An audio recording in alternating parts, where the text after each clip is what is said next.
and welcome to Zwift Live. I'm Nathan Guerra. I'll be your host today, and this is the weekly racing feature from the community that we have here on Zwift Live. We've been in with the Zwift Racing League for the last 5 weeks, and we are in with the final today for the round 3 in this season with race number 6. It is a scratch race out on a new course. It's a community selected course called Danger Noodle. This is actually a course that was developed by a community member. There's a competition that was put together by WTRL in order to select the best of them. A little bit of a panel, selected 3, and then you all voted on what would be the best of the best for these. So it is Danger Noodle. It's Mark Brzezinski is who developed this, and it's a pretty cool course. We'll go over what it looks like in just a few moments. Quick little reminders. We do have the finals for the season. That will be happening on April 8th through the 22nd. 3 rounds that will be taking place for the Zwift Racing League finals to battle it all out. The best of the best are going to be going up against each other for the finals in April. So make sure to join us for that. Well, as usual, we've got our co-host with us today. It is Dave Toll. Dave, I'm up for some racing. Danger Noodle. Yeah, I want to know who came up with the name Danger Noodle. Well, that's him as well. It's Mark. Yeah, the course designer. There you go. Well, well done across the board. Certainly, the he high actually standard shared being set. a little explanation. Interesting. He definitely put some thought into this one, and actually, every single one of the courses, they have a whole explanation for them when they submit them about what they tell a story essentially about what the whole course is all about. It's pretty cool when we go through them. Yeah, and the other thing I thought was interesting was this the secret power-up phenomenon that we've got going on out here today. Now, we're going to see if it plays out or not. Nathan, I don't know if you've got your crystal ball working over there, but you've probably heard these rumors about the 3 power-ups that have been, heard some I guess rumors. 3 feather power-ups. Yeah, so it's interesting that there seems to be a few power-ups that have snuck into the racing today. So, like In-N-Out Burger has the secret menu. We've got a secret power-up menu, it looks like. So it'll be fun to find out. It will be fun to find out. Let's take a look. We're talking a lot about the course. Why don't we go ahead and take a look at it and what it's all about here. So Danger Noodle, 1 lap, 32.3 kilometers. I'm going to read a little bit of this. What do you get when you take Messies of Esses and add in a ton of Titans? Danger Noodle, this route with its snaking ups and downs, lefts and rights, provides plenty of opportunities for breakaway to succeed. And so essentially the idea is you warm up downtown Watopia and then make your way through the Esses. And the idea was that after you get that little bit of a punch of a warm-up, you do Titans Grove in both directions and then end with the sprint if you can hang on all the way through it all at the end. So as you can see, as it wraps its way back through Titans Grove, I think, I was given a little bit of tips to some of the athletes I coach and had some questions. What's the best way to take this on? And as far as making a breakaway happen. And it's a tough one because the climbing is there, but it's like, it's deceptive. It's not like it's sharp climbing or anything. You can kind of draft it all and it's short enough that it's almost like one of those situations where you got to have a team effort that makes it so difficult for an extended period of time and then counter that. And I think that area where Jarvis the bear, we name him Jarvis, where he's getting the honey and there's that little kicker after the main climb, I think that's actually the place where we might see some breakaway attempts. Yeah, this is the perfect way to wrap up this season, Nathan. A course like this, we're looking at, under 33 kilometers of racing, 413 meters of climbing. That's for a strategist who's able to be in the mix. This is the kind of day of racing that you dream about out here. We're not going to be looking at FTS or FAL along the way. All of the points will be accrued at the finish proper. So that just creates a perfect racing dynamic on a great course. So yeah, we should be set for just a terrific way to wrap things up. And then really, as we say, racers make the race. Well, I'm anticipating not only do they make the race, but we're going to see some interesting battles out there, as this is your last chance to get any points. And there's going to be some teams not necessarily looking to win the season, but looking to qualify for the playoffs that you were mentioning, or the finals that you were mentioning coming up the 8th to the 22nd of April. Yeah, 100%. I think that is what the riders are going to be looking forward to. We've got a couple of minutes here before we're going to be taking off. So go ahead and give everybody a quick little reminder of how things were playing out up until this point. We are in with EMEA East North A1. And for this, we've got that Wahoo at the top here, Dave. Yeah, and it's close enough, though, with a little help from their friends. Cryo RDT can, flip the script out there, and those friends would probably be Irish, and they would be with the Racing Without Borders elite team who've had a breakthrough season here with us. RWB's been in full effect, so you can just look at the 2-point differential between Wahoo Esports Old Boys Club. And to be fair, Nathan, they're in a command position here. There's a reason they're on top of the table. So Cryo RDT is going to be looking, though, to make their mark out here today. And it's going to take them doing extra. That's for sure. But that's what this sport is all about. So RWB at 68 points. I think they're probably, Nathan, going to be more concerned, or actually they don't have a lot of concerns, but Beast Mode sitting 4 points back. They'll keep a special eye on them out here today. Beast Mode presented by Rose sitting in fourth. Now, they've got an interesting situation with Wahoo Esports. The Hippos just 1 point back. Hippo's the most dangerous animal on the planet, and it looks like non-birds planet. That's going to be the battle. I think, Nathan, might be the most competitive of all out here today. What's happening between those two teams? So watch what happens between that Wahoo squad and Beast Mode. Restart, presented by Alex Co, is sitting there in sixth with Talent Frey, Baldiso A1 in seventh, Not Unknown ESRT in eighth. Then you got Fusion Cola Quick in ninth, Team Snooze 10th, Inox, Talent Frey, the Baldiso A2s, then Inox Lions. Big shout out to Inox, by the way, for their support through the last few months. And then Noobs sitting there in 14th in what has been a very competitive EMEA, that's Europe, Middle East, and Africa East, Northern A1. So with thousands and thousands of racers and teams in the mix, this has been one of the more competitive groups.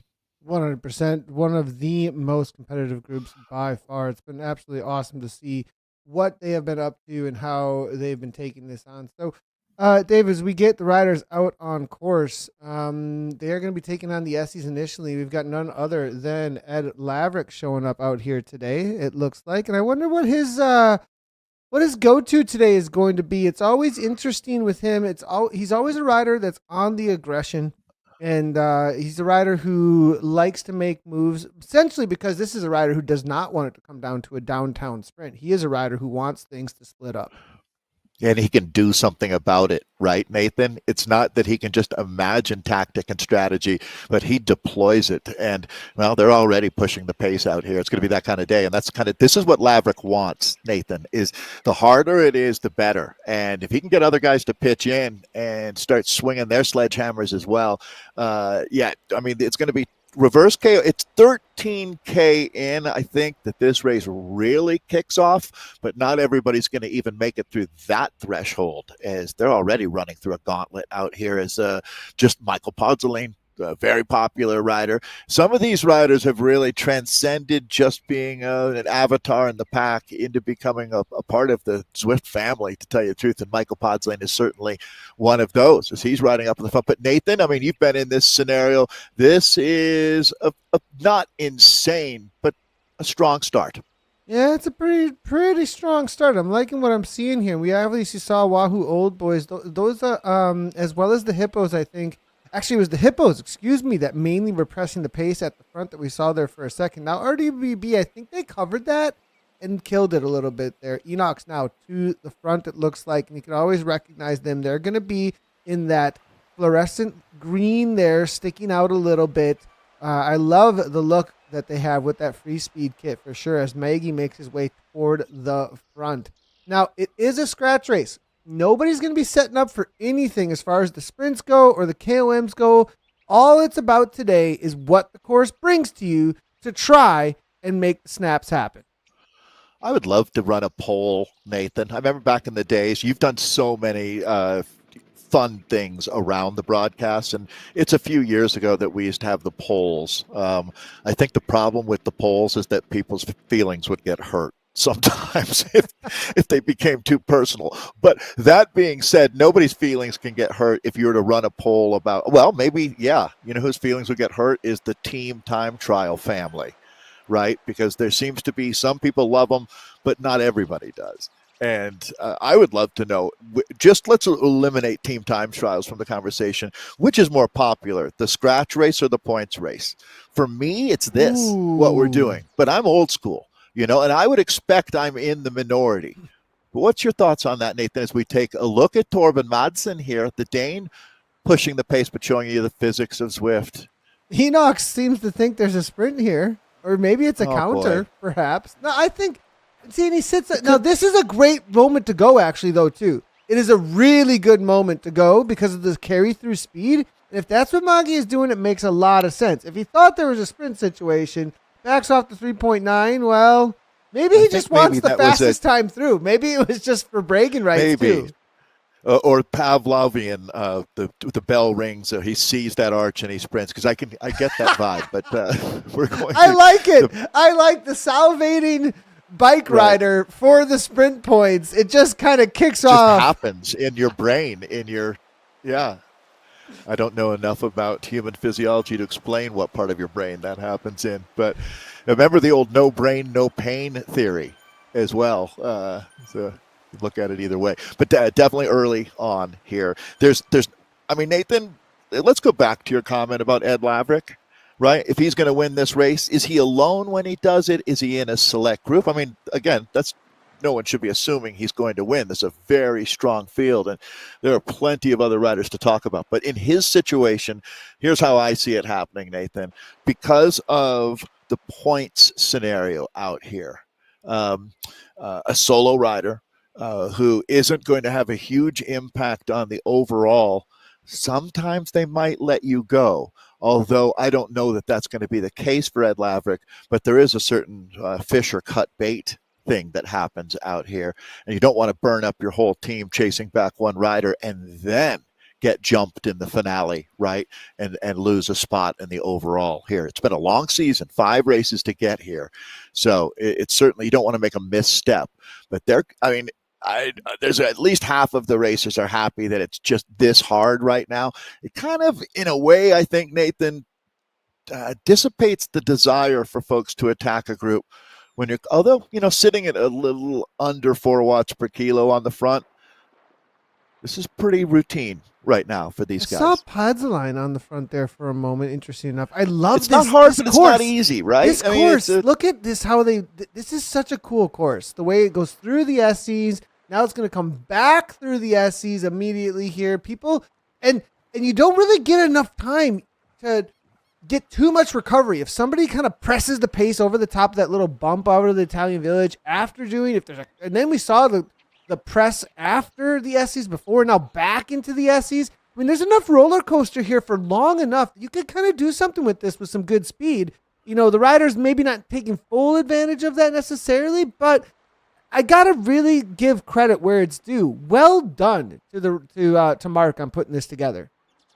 Yeah, this is a fantastic course, no doubt. And the riders respecting the course out here today. You know, it's 2 trips up Titans that, I honestly think that everybody is really waiting until we get into that first trip up, and then the race is going to kick off. Then we're going to see this separation. Right now, everybody just sort of keeping their cards close to the vest. Podsy's pushing a couple of times here. You know, I want to do a quick little rider comparison between and he's a hippo. And Martin he is a hippo. That is correct. Mm-hmm. And I want to do this real quick. First of all, shout out to Martin Meritens. He just announced he is retiring from professional elite esports. He's going to have a newborn on the way, it sounds like, in a little while here. And the reality of the level that it's gotten to at this point is just insane. And so with having to essentially ride his bike full time as an elite athlete, it sounds like his retirement is going to be after Zwift Games. But in the field today, this is a rider, though. Watch out. You know, he could make a break for it. Podsy here on the attack. You don't want to bring Podzaline to the line. I think Martin Meritens, this is the perfect situation where you see a sprint versus, you know, a breakaway type rider. Yeah, and I just wanted to echo what you're saying really quickly. There has been no one who's shown more class than Martin Mertens, Nathan, in the times that we have dealt with him. Just professional, a real gentleman, but still has a spirit, a kind guy. So, yeah, thanks for all you brought. Over 5 years of racing at the highest level, and what a perfect reason to call an end to competitive racing. So, yeah, and I would say Podslane is not completely on the other end of the spectrum, but a fresher face coming out of it's Yale or New Haven, Connecticut, I want to say, is the home from. I should double check that, though. But Michael has been, over the last couple of years, on that rapid ascension. And, I mean, you can see 15 watts per kilo. That's a guy who knows how to throw down when it matters. And he's been an aggressive, spirited racer. We've seen him quite a bit, Nathan, riding off the front, animating, dictating. Right now, the story of this race, though, is going to be Titans. It is the Titans Grove both ways. And, you go up once, goes down, and it turns around and comes right back the other way. It's great how you get the Estes for that. And then there's this long extended section where you can kind of try and make something happen where it flattens out. Maybe they won't chase you. You do see on the front end of the pack right now, it's going to be the classic Philpott move. That's what I'll call it here as they make their way through to grab another power up here. Is that going to be a restart rider with him? Who is the restart rider? I think that's going to be Downey with him, or we'll have to double check here and see. But that is going to be, Downey can move with Philpott. Do they have a little separation? No, nothing just as of yet. I would say, Nathan, over the last couple of months, Philpott has been, I would even give him rider of the winter.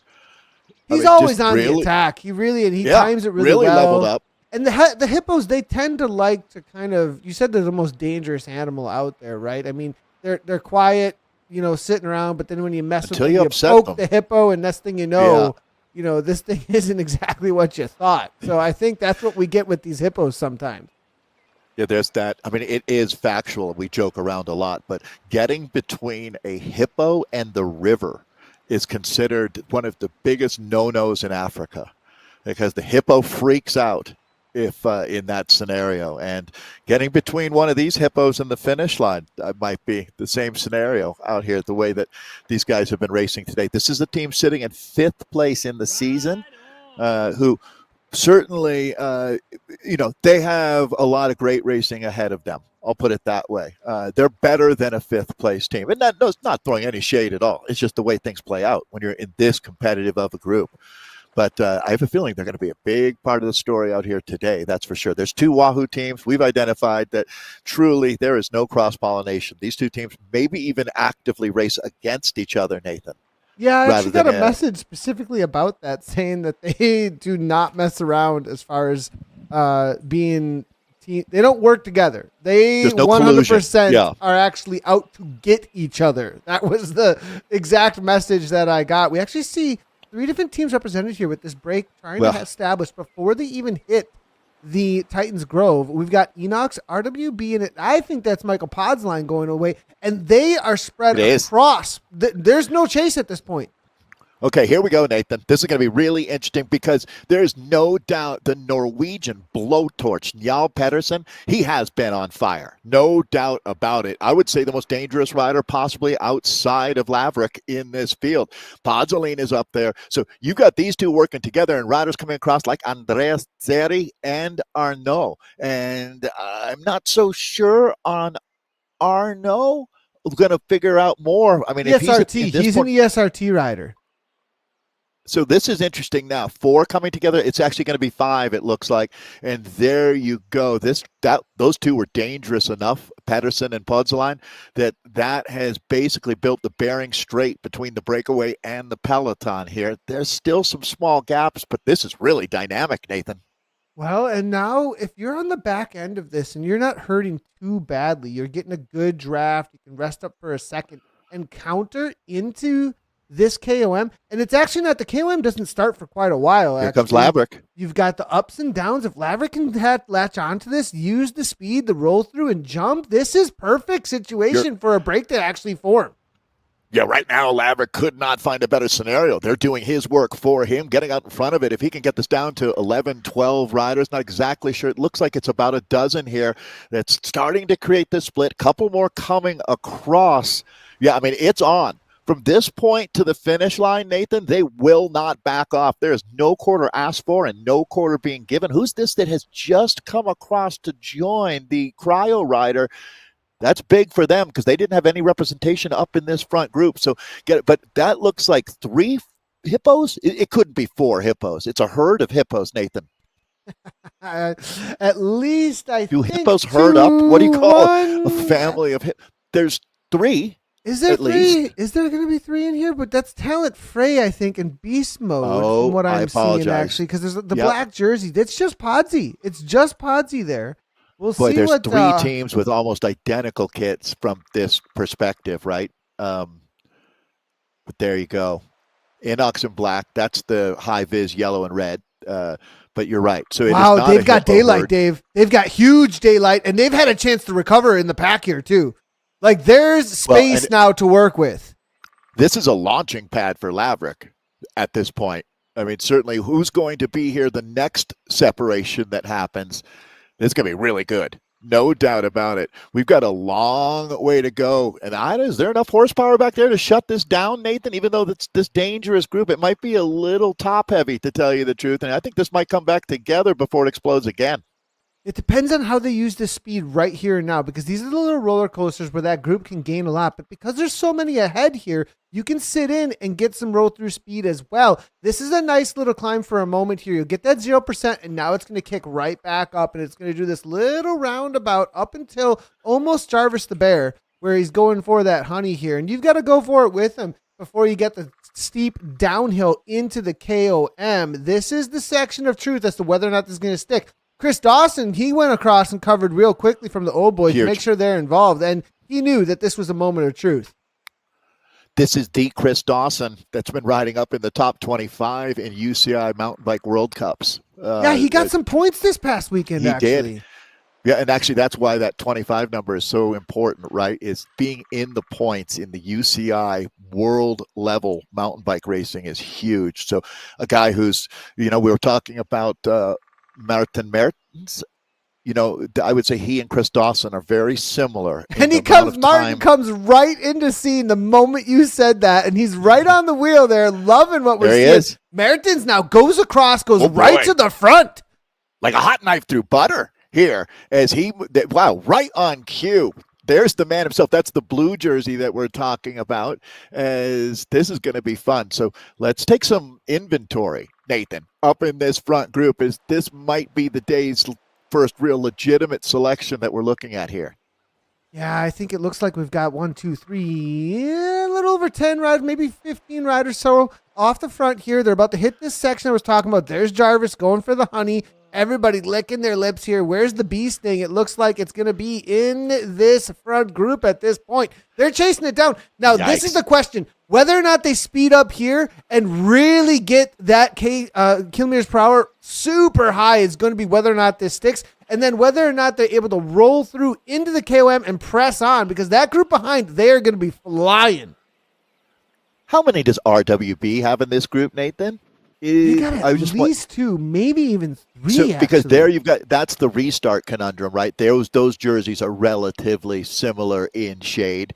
They're sitting third in the season here, that Irish squad that has such a great time out here racing. They've been fun to follow. This is still not gone yet. Although the second that they close this down enough, Nathan, there's going to be an attack out of this group. What a chess match, right? Like, it's all about the timing at this point. What do you save for the right times? And right here, if you've saved anything and you can really press the pace and launch up and over the top here, you could get enough speed to continue on the downhill of the other side Titans. And look, a couple of riders here, they've got, look, is this going to be the extra power up? Is that what this is? It looks like it is. That is. Wow, so we talked about the 3 mystery power-ups. They're supposedly all feathers, and it looks like there was a game update that happened today. And there was some question about whether if you did update your Zwift right before you jumped into this game, would that possibly eliminate that? But it looks like every rider using their feather up in this front group. Now, by the way, Nathan, when you have a moment, take a look at who's in chat with us today. Not only Tepalorio and Greg Henderson. Monster alert. All-star chat today. Loving it. I absolutely love to see. Good to see Hendy hanging out. Been a while. Hendy used to hang out with us on some ZCL broadcasts and some coaching, and I know still a huge part of the Zwift community. Great to see Hendy hanging out. Just a great guy. His joke was, I'm going to leave that for later. But right now, let's take a look, because I think it's a bit of a surprise for some folks that this group is being caught, or at least riders are going from station to station and bridging across. It's still, they haven't really fully committed to the finale, or not even close, to tell you the truth, to fully committing for the finale out here today. So, Martin Mertens is going to go out with a bang. He's getting ready for Zwift games that are coming up. That's March 8th, 15th, and 22nd will be the 3 days of racing. And it's entirely possible that he says goodbye on top as the King Anvil in play. 15 seconds of greatly increasing your weight. It's not a set number. It depends on how much you weigh. Martin Mertens leading the charge with the anvil. Lots of anvils being popped here. This group has been keeping them just within striking distance, but not really caught. A couple have gone across here at this point. All the motivation is there, but are they going to be able to? I think this is coming back together. They've given up the ghost, it looks like to me at this point, and they're not going to continue on. Man, I would hate to hear what you call my Zwift rides if that's giving up the ghost, Nathan, because you know what I'm saying? They have been pushing relatively hard in this group. What's exceptional is how hard they're going back in this chase. And you know what, though? They still haven't connected, and this group has got more to give, this front group. Who's going across here? Who is that? That's an old boy. An old boy? It's Alvarado. Alvarado here. The Condor from Chile. This is Adrian Alvarado doing what, boy, I didn't see many riders having the ability, but it's just as he does it, it looks like we're going to hit the reset button here. Amazing. Now, this is actually, if somebody has been waiting for this moment and got a, in quotes, free ride back there, I've escaped through this next section many of times, actually.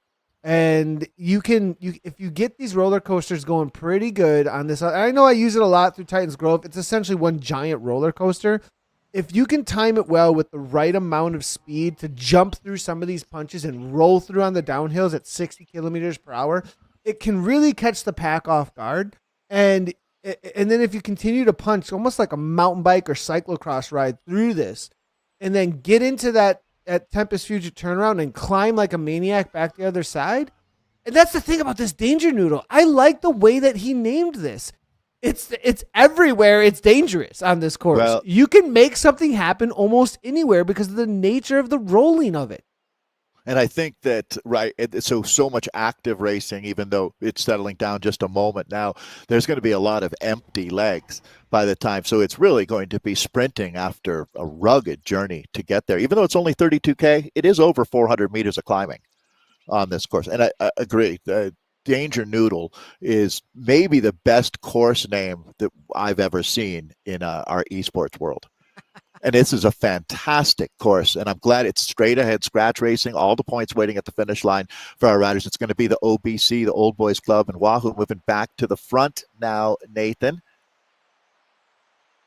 Yeah, Old Boys Club and Enox. And this is what I was talking about. And Old Boys Club may be reserving for this moment, actually. We haven't seen them on the front very much. Dawson now, with that, we talked about MTB-like section. It's going to be Dawson on the move, it looks like, making it difficult for everybody else. And does he got enough in the tank to make this snap?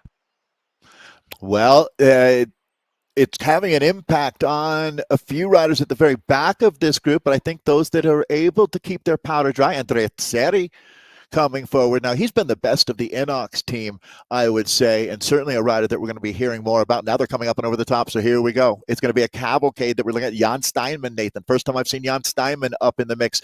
It gets more and more important at this point that you have good positioning in the group.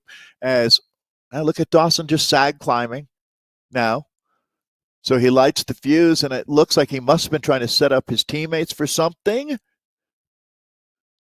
Yeah, nothing. But the reality is we're just going to hold in this pattern, I think, for a few moments now, as nobody wants to overextend themselves at this part of the course. See, Nathan, going back to what you're saying, I know that I counter so often with, if you're going to attack and get 5 seconds, what are you going to do with that with so much racing ahead of you?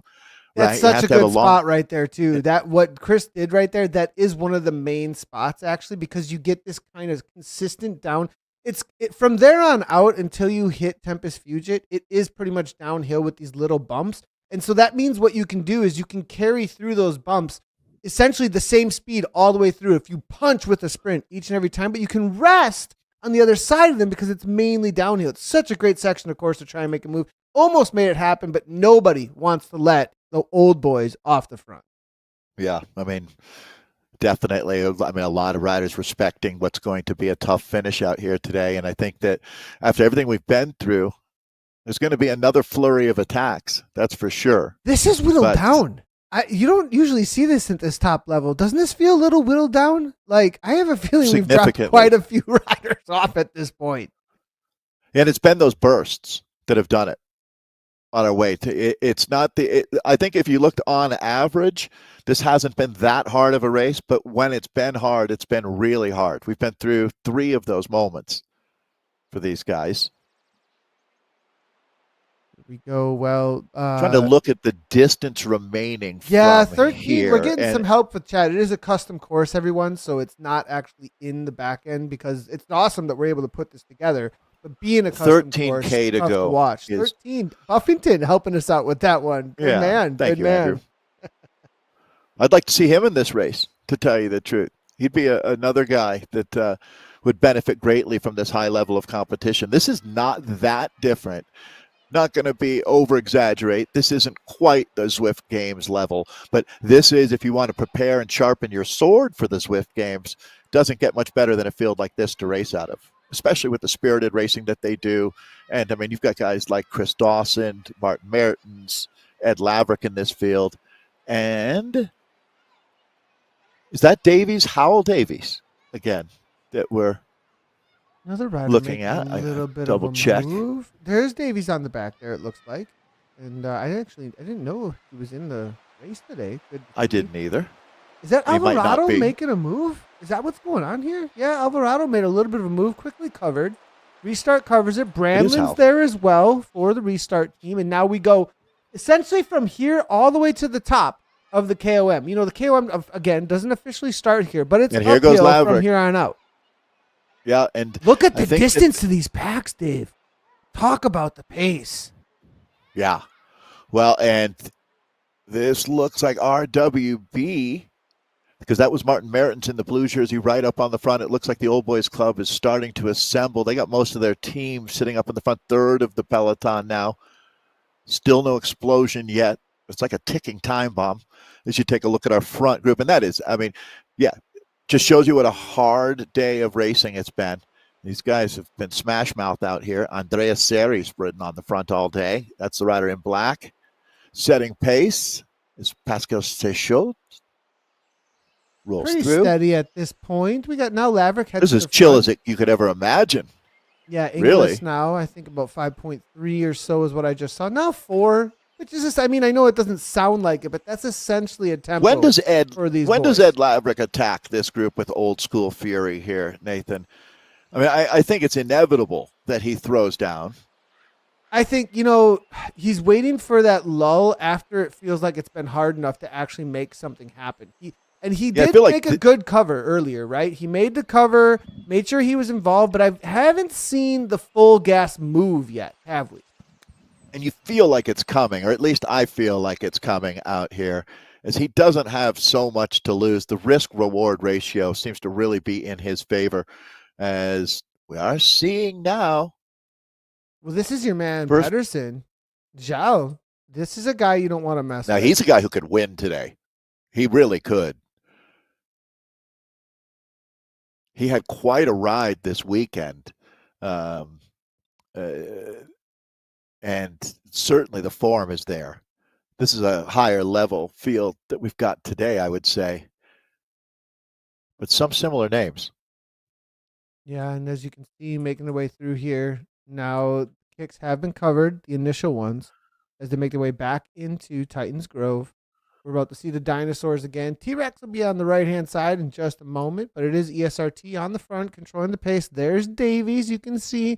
Old Boys got plenty still in here, and they've kind of just covered and killed, covered and killed. They made sure that they're involved in everything, but they haven't shown, too much worry, honestly. It seems like they've just said, okay, everything's fine, keep it calm. Don't. I have a feeling we're going to see something crazy from them later on later on in the next couple of K, because they have been reserved, it feels like, honestly, to me. I mean, Nathan, to tell you the truth, this race is playing out as an esports race more like an in real life race than you almost ever see.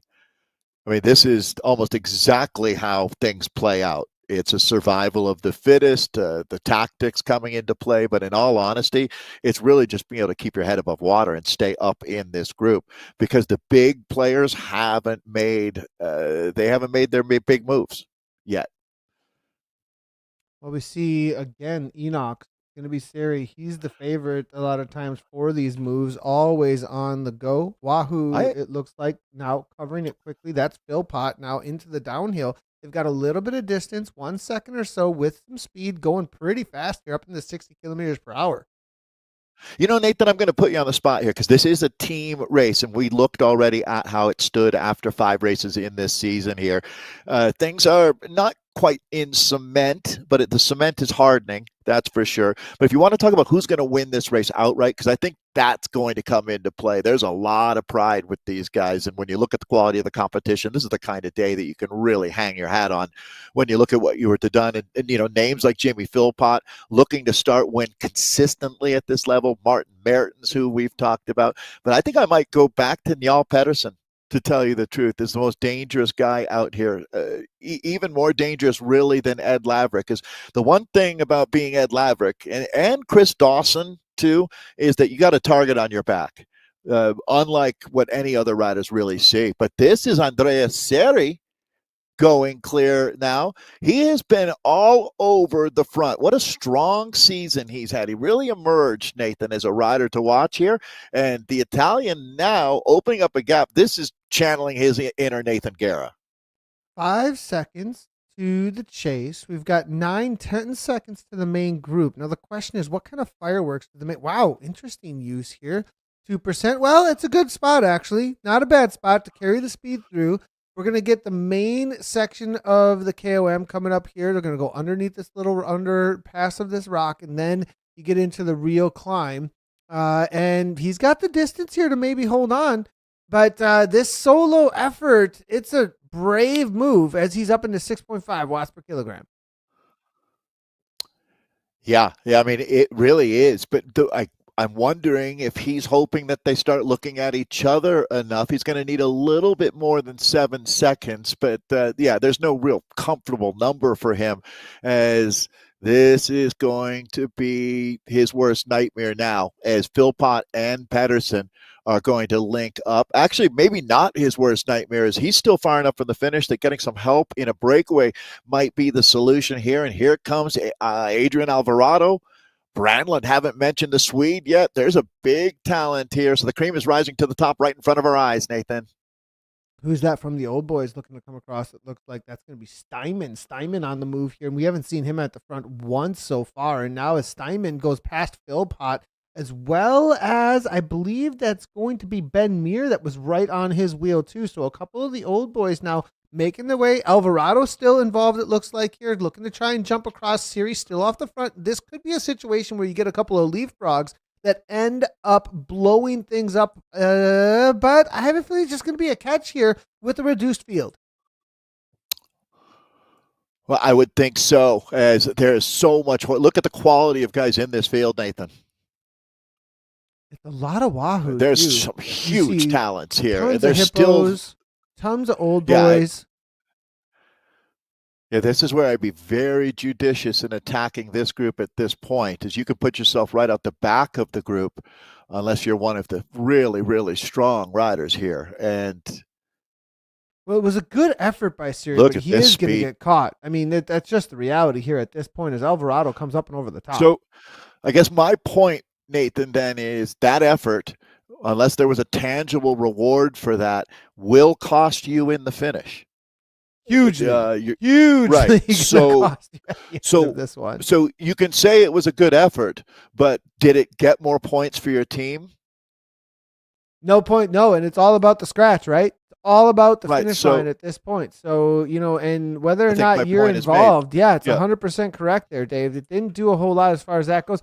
And that's the interesting thing here, isn't it? Is that really what it's about out here today is how much of the team can come with you to the line.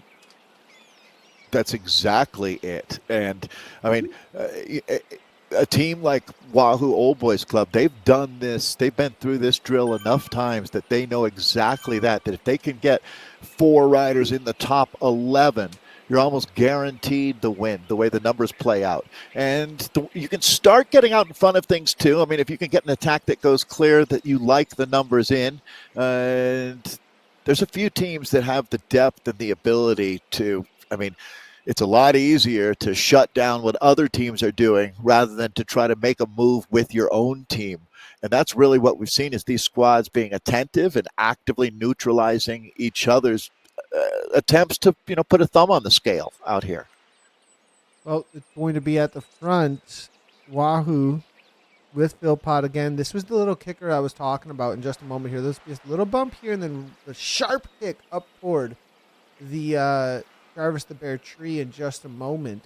Do we have a name for this little punch? We need to have a name for this little punch here. But as they make their way through here, they're going to make the end of the roller coaster section that is Titans Grove. And really, at that point, we're talking about a few K to the line, and you got your 1 to 2K moves, essentially, that you're going to be looking for if nobody is able to get any separation here as they make this final punch on a 7% gradient. Yeah, it's because this route is you just invented. I'm not exactly sure, Nathan, what the last K looks like as far as the gradient there. It's essentially downhill in a flat. I mean, there's a little So? bump. Yeah, I mean, they go back into Right. downtown, Watopia. And so you're going to get the downhill through the bridge, a right-hand turn, a little bit of dirt there for a second, a little bit of a bump, and then essentially a full gas sprint with an open up to the finish line right next to the piers there. Yeah, so you start wondering, which rider is that going to benefit? A guy that we haven't talked about much today, certainly we should be, would be. Ooh, there's a move. That's a real move. Who's that going to be? We'll see if I can get eyes on that in just a second here. That is an RWB rider. That's Inglis. Inglis on the move here, it looks like. Open over the top. Used his I thought it would have been anvil, Pedersen. actually. So I thought yeah. so too. Same. So, this is certainly good for RWB across the board, as what's good for Inglis is good for Pedersen right now as well. You can see Neil Pedersen is just sitting right on that chase. So some team tactics playing out for us with RWB. Again, they're the team sitting in 3rd overall. I don't know that they can climb into 2nd, and they're really not that threatened to fall into 4th, but they race with a tremendous amount of pride. They've had their best season in their esports careers collectively as RWB. This team, it's a fun group. Over 4,000 folks participate or identify with RWB, and the team with hundreds of members at this point. They race in multiple levels, but what they've been doing up in the elite levels has been a lot of fun. But I do think that Dan Inglis is going to come back here. There's certainly going to be a counterattack launching. I love the names coming through here. Honey Punch, Clutch Kick. These are some great names coming through for that Looking little to section. rename that sector that you were talking about. With, yeah, Right. I like the Honey Punch. I might use that one. The Honey Punch is coming through. There it is again. Another anvil. Is that going to be Pedersen? Is Pedersen on the move? Certainly is. It has to be, I would think. And it's not. It's Tommy Evans, isn't it? How about this Evans? RWB team? I like what they're doing here. This they're is great. sending one after another, but it's not their main man in order to get the chases going. Well, I mean, this is some bike racing 101 that the Irishmen are showing us here now. As I'm starting to like my pick as Pedersen. Did I actually make that pick, or did I just think it? I think I posed the question, but we never really got answers. But I was going to say that I It think that lives in Njal the Pedersen future is where we can like telekinesis our thoughts. We've got exactly. the If we could go back and insert that I said Njal Pedersen was going to win, that would be helpful. Actually, I guess I'm doing that now. I'll make that call as I think it's his day. I'm feeling it for the Irish team. well, the catch was made there. I don't know how hard they had to work for that one. It's been such a difficult That course. came back suspiciously easy, actually.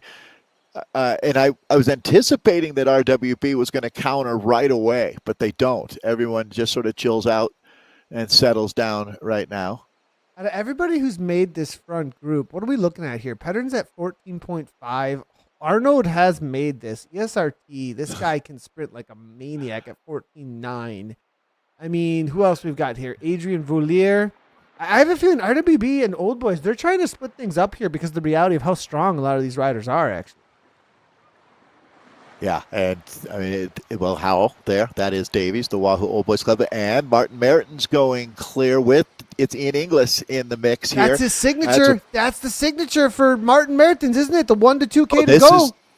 Absolutely. I mean, he's made this work more often than really any other rider out there at the very highest level. But I think they've got his number out here today. That's going to be Hal Davies going up and over the top. But it's all going to come back together as they hit the reset button one more time here, Nathan.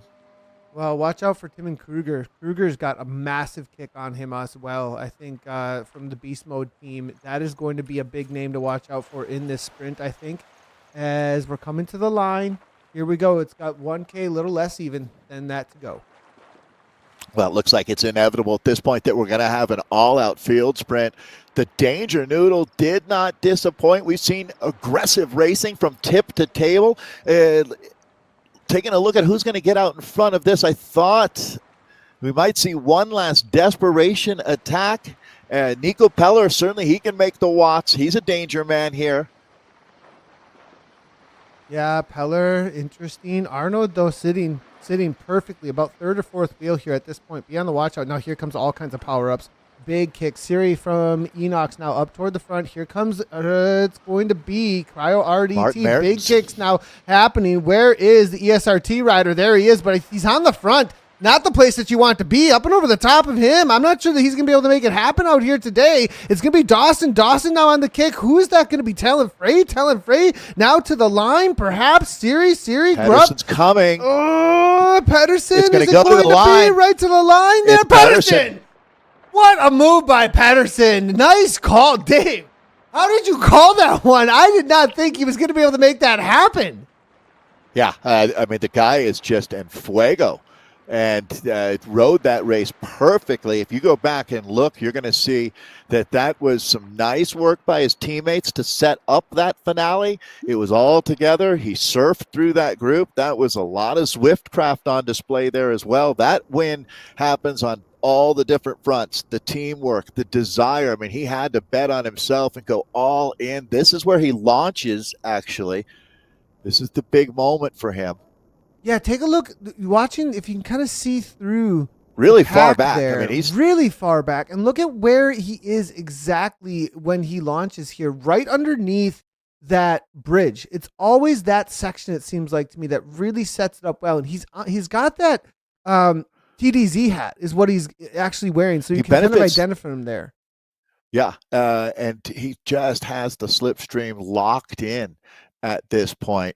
And he had done just enough to be where he needed to be. And that's really a big part of this, is being in position to be in position to be in position to go when the final hit out happens. And yeah, this is where just using the physics and using the draft and playing his power up perfectly. I mean, he didn't miss a trick out here for the Norwegian Pedersen today.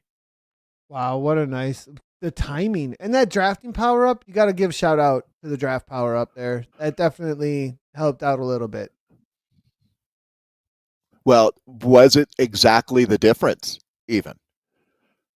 You know, I mean, certainly right close. There. It was right there. I mean, if he doesn't have that drafting power up, does he win? Maybe. maybe. But with it, he wins rolling away. Well, that was a very close finish. I wouldn't call that rolling away by any stretch. That was basically our back end API equivalent of a photo finish there at the line. But we're not done. Got the women, but that wraps up this season for the guys. A lot of the racers you enjoyed watching today will be back in April. Yeah, we'll get Give the them a results short break and here get ready for Zwift in games. just a moment here. I'm looking to see if we can pull up some results. For some reason, they're not coming, so we'll have to wait on that one. We'll take a look at the up and coming race, though, for the ladies and where things are standing for them right now. Here we go, Dave. At the top, it's Aeonian Aces. We saw quite the battle for BL13, though, to be where they're at. I think this one, if you enjoyed the men's race, this one's even a little closer coming in, but somewhat similar as well for what Wahoo Old Boys Club had. A couple points advantage with a team that doesn't miss a step. Aeonian Aces, these legends continue. They continue to write their story, but it's a 2-point advantage over a team that we've really enjoyed this season, or for many seasons actually, but what the BL13 Rockettes have done has been special. I would call them a I don't know if it's an underdog story, but yeah, there's an element of them leveling up collectively as a group. And they hold off this Wahoo Esports Vitesse team that's just built of some of the great stars. The Zoe Langhams is a great example coming back to race with that team. They're holding on to third place. And then it's tied between Synergy Shred and Cryo RDT. So fourth place is really in play. And I don't even think there's a numerical way that our podium won't end up with Aeonian, BL13, and Wahoo. The order might change, however, but then fighting for fourth out there, definitely Synergy and Cryo with Roca Corva. They have a great day. They could find themselves in fourth. That might be the biggest delta we would see, biggest gain out there would be Roca Corva moving from sixth up into fourth. Synergy Shred and Cryo are going to do everything they can to make sure that doesn't happen, with World Bicycle Relief in seventh. And then we've got Wahoo Esports Grandier rounding out our 8 teams and what's been a fantastic season. So one more race. This time it's a scratch race to the finish line. No points, no FTS or FAL to worry about, just the danger noodle, which if you watch with the men, you saw really a fantastic course that brings out some really good racing. No doubt about it. The depth of our men's field might have been the story, Nathan, that there were that many guys left after 2 trips up Titans. I got KOM reverse and Titans, that there were that many guys there still to contest that sprint. I don't know that it'll be the same story for the women. Yeah, it's a good question. With the ladies, it might be. We'll have to wait and see. Obviously, we've got some big names here as usual. The Aeonian Aces, the way that they've been able to get this done, it has a lot to do with the depth of the field, and the usuals are here. Alex Morris is there.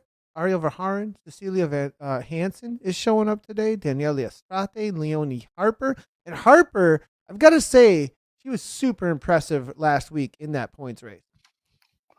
Yeah, absolutely. She's turned herself into one of the esports greats right now when you talk about Harper, and that's been fun to watch. Once we get stuck into this, Nathan, it'll be interesting to see how Aeonian races today. I mean, because what we've seen from them has been a masterclass in efficiency. It's almost diabolical the way that these ladies race. And I think what's sensational is that BL13 has been able to hang right in there. I mean, there is still a chance that BL13 could win the season. And it's not like it's a Hail Mary. That would be one of the, that would be a huge, I don't know about to say upset. Here's the scenario. What would you call that situation, Dave? Well, that would be one of the biggest upsets that we've seen, I would say, in the ZRL. For sure, to come into this final race down 2 points. But here's the wild card that makes it possible, is that Wahoo Esports Vitesse, when they bring the right team and are motivated, not saying that they haven't been, but it's been a little bit of a rebuilding for that squad and bringing a couple riders back into esports who had retired, with air quotes around that, but had backed off with the intensity of racing. I'm talking about Zoe Langham, for example. So having her back really changed things. And BL13 on a good day with Wahoo Esports both can beat Aeonian. They've done it. It's not like it's a mythical possibility. It has actually happened this season. It's just both teams having a really good day with Aeonian not having their best day. And then if something like Synergy or Cryo had an exceptional breakthrough ride, it really could be upset city. Well, the ladies are. That is not a bizarre conspiracy theory type possibility.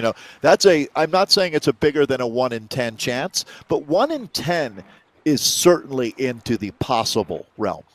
Yeah, I mean, 10% of the time you got it there. There is the reality of who's showing up out here today. Ariel Verhaaren's gonna be hard to get rid of. If we want to talk about or the impossible, team, yeah, yeah, and as right. far as like what we just saw with your call with Pedersen there, I would kind of probably have a similar call on the Pedersen versus maybe Langham, maybe Brooke out here today. Yeah, it's a much smaller field than what we saw with the men. So, and that has a huge impact there's nowhere to hide on a day like today. There's no peloton to just sort of drift around in for a bit and save up, Daniela Estrate, who has been unbelievable. If you want to talk about a rider to watch, and there her name pops right now, Daniela Estrate is the most efficient esport operator that I've ever seen, Nathan. I don't know of a man or woman that does it better than her. Here's a little comparison I want to do because I think these are two riders that are very similar for each other, and they are definitely the types of riders that do a lot of sacrifice for the teams out there. I know Elise Gallegos for the Wahoo team, big name for them out there today as far as great leadership that she brings to that team. And I think that she can chase just about anything down with the watch she's got at 310 for 20. Yeah, it's fascinating, Nathan. These two women are both moms. They both live in Texas. They both moms of two, and they're both moms of two boys. They're both triathletes and marathoners. I'm like, are these the same person? They would either love or hate each other if they met in real life, right? Like they're so similar, like they'd be like twins. I think most twins love each other, actually. And I'm kind of kidding because I think they really would truly appreciate each other's life stories. But they're also phenomenally similar in athletic ability when you look at the lab numbers here. And they're both great people. They really are. And really good for esports, too. Elise Gallegos, on that note, is one of the more supportive, inspirational, the kind of person that you like. When you talk about influencers, I certainly hope that they have their heart in it the way Elise does. 100%. Well, who else is showing up out here today is going to be a question. You were talking about Daniela Estrate, and it's team versus team. Right now, we're looking at Synergy versus the Wahoo team, right? That's one of the situations here. But then if we're talking about Daniela Estrate, and there's also on the other side of that, as far as efficiency goes and people who really know the game, Lizzie Brooke is somebody who's been around for quite a long time. I think that's a good Aeonian setup between the two of them. I couldn't agree more. Lizzie Brooke with Wahoo. The Alex Morris, Nathan, is refresh my memory. How long has she been riding with Aeonian? Good question. Because the Aeonian has been identified with a lot of great riders like Daniela Estrate and Vicky Whitelaw, and certainly multi-time world champion Los Adejes. But I don't remember Alex riding for them up until now. Alex was a winner in the Zwift Academy, an accomplished world tour racer. And that's huge to have talent like that on your team. And a very experienced Zwifter, too. I mean, she won Zwift Academy. Taking a look at her numbers here in the comparisons. We do have Allison Kerr there from Wahoo versus Alex Morris from the Aeonian team as a setup here. Good 15 second with Kerr's 20 minute. 11.6. That's massive. But Kerr, yeah, that 20 minutes. She's a danger woman there if you let her slip away.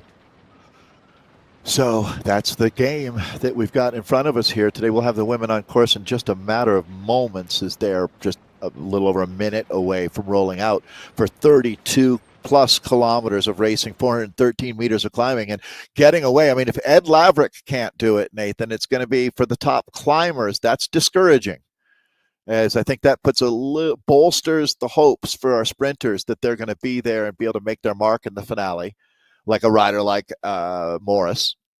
Yeah, taking a quick look, speaking of how they might be able to make something happen, it's a double up, forward and backward through the Esses on this Danger Noodle course, which is a new one. They've got plenty of power-ups out there. We saw draft power-ups, we saw anvils, we saw feathers, and then they're going to make their way back into downtown Watopia and on over toward Titans Grove, climb Titans Grove both ways, and make their way back into what was a sprint finish in the men's race. What are we going to see for the ladies here is going to be the question.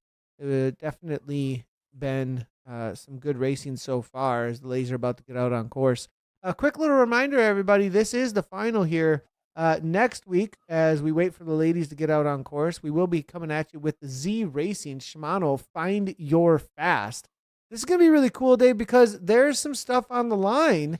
You actually get to unlock a reward if you complete all the stages. If you already got some of these done, if you complete all the stages, you get the ability to earn Shimano Dura Ace C50 wheel set in game. And if you do just one of the Z Racing, you actually get put in for a drawing of one of 3 Ultegra C50 wheel sets in real life. So all you got to do is jump into a stage of this Z Racing, join us next week. We'll be broadcasting it, and you're going to be entered to win an in real life set of Shimano wheel sets. What a cool program they got together with Shimano here with Zwift. Yeah, it really, I've noticed, Nathan, doing things like the Rafa Festive 500 and then moving into Tour de Zwift, these things really do motivate you to come back. And that is huge to have a chance to win some of those wheels. So that's fun. I'm glad we get a chance to cover them as we are wrapping up the ZRL season here. This is the 6th of 6 races in the 3rd round. So that's going to be the last chapter of this book. And these women are ready to write the last story here as we send our peloton out on course.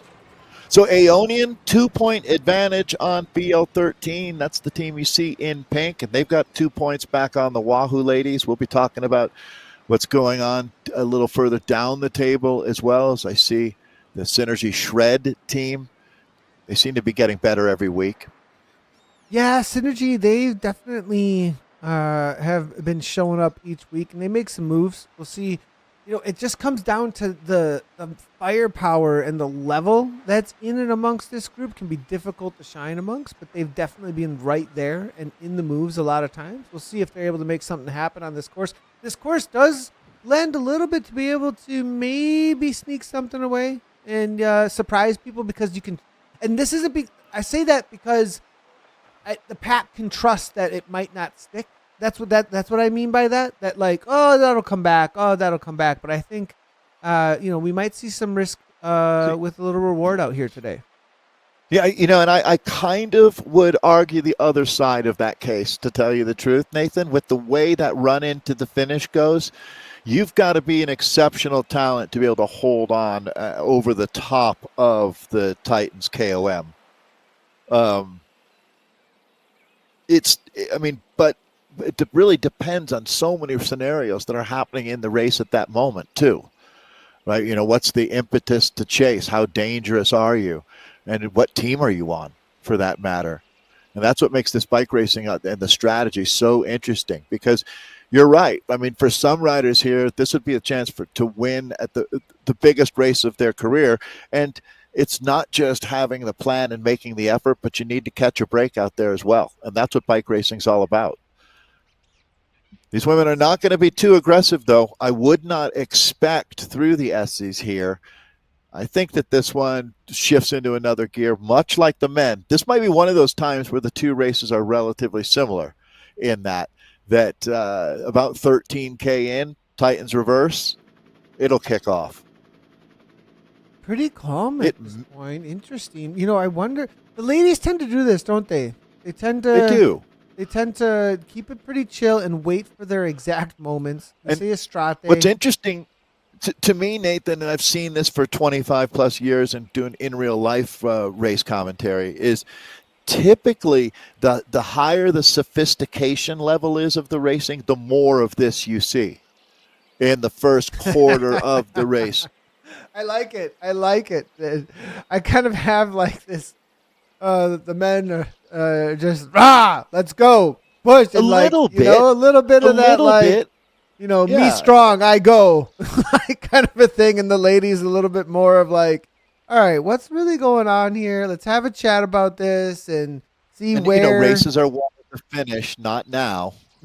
And I think that these women, I don't know if that's sophistication or realism, or there's so many factors that make whether it's esports racing or in real life racing what it is. And I mean, remember back, I believe her name was Anna Kiesehofer, the winner of the Tokyo Olympic road race with the bananas breakaway that was away all day. And that's the kind of thing that inspires people to believe in transcending sport when someone does something like that.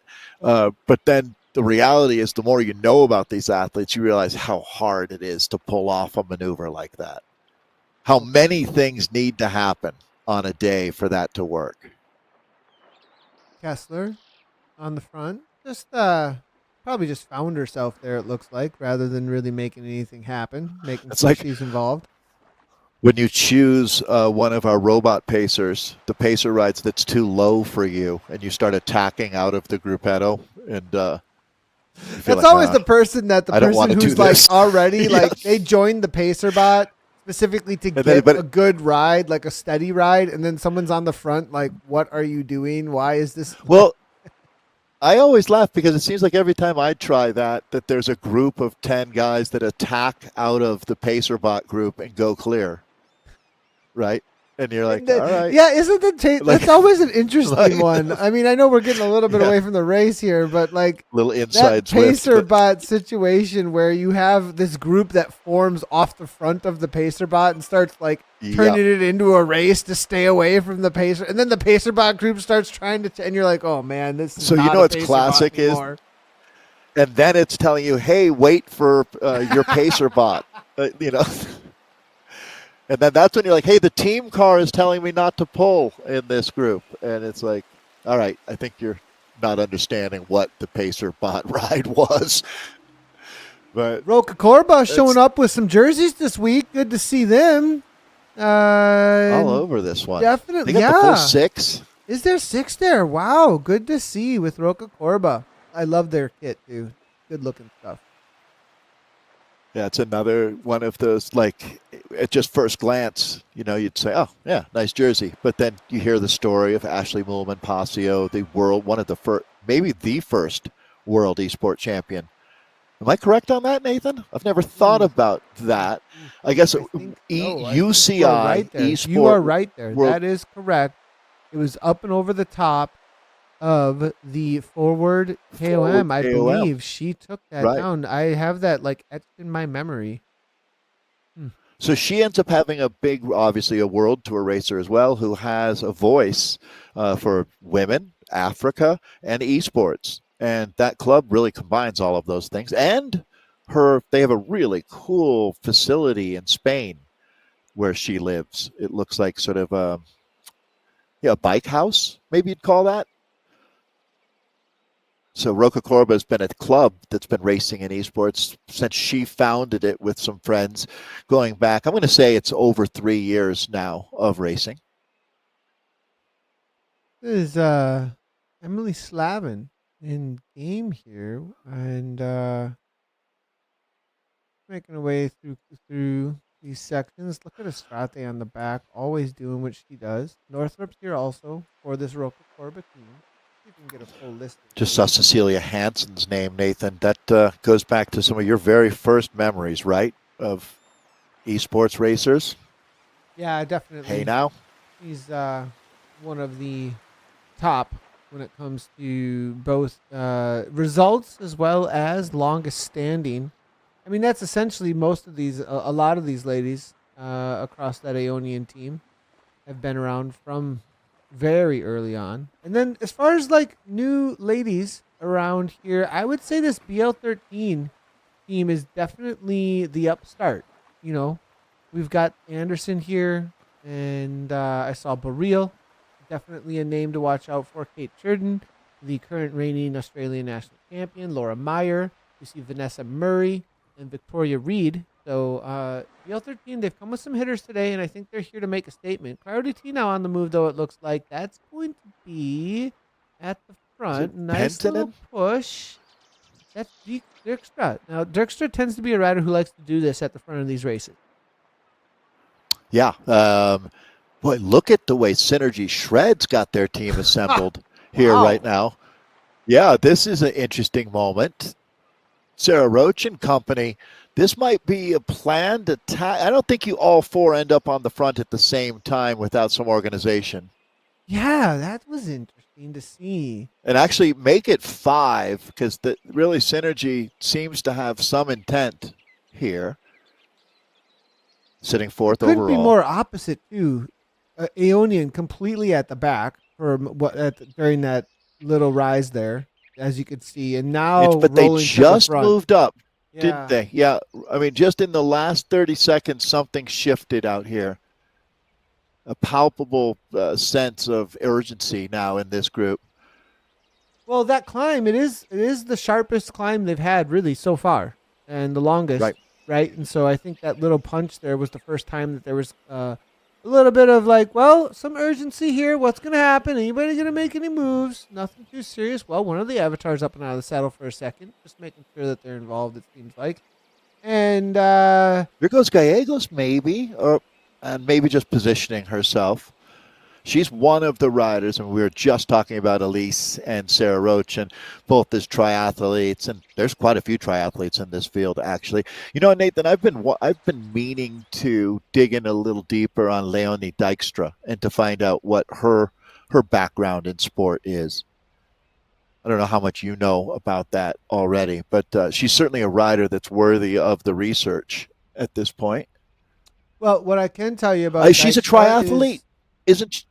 Or am I wrong on that? long distance events. So Okay, so an 200 kilometers, endurance 300 kilometers, person. 400, 600, London, Edinburgh, What? London, 1540, 24 hours of Velo Skoda on the Le Mans Holy circuit in cow. 2022.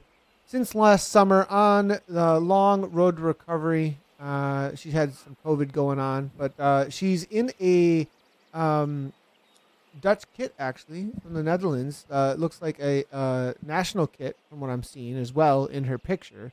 So Dijkstra, this is the And her reason why name is we about find as her on the Dutch as they front, get. Yeah. right? This is why we find her on the front is because she likes these long threshold, steady tempo efforts. She probably really appreciates it when the pace is just steady high. Yeah, that's quite a background. It really is. I mean, that's the kind of background you read, Nathan, for on a bio for a race across America rider, right? Not an esport rider. So the fact that she can do this and, is riding up on the front end of the group as it gets punchy out there shows that she's got a wide spectrum of talent in this sport for sure.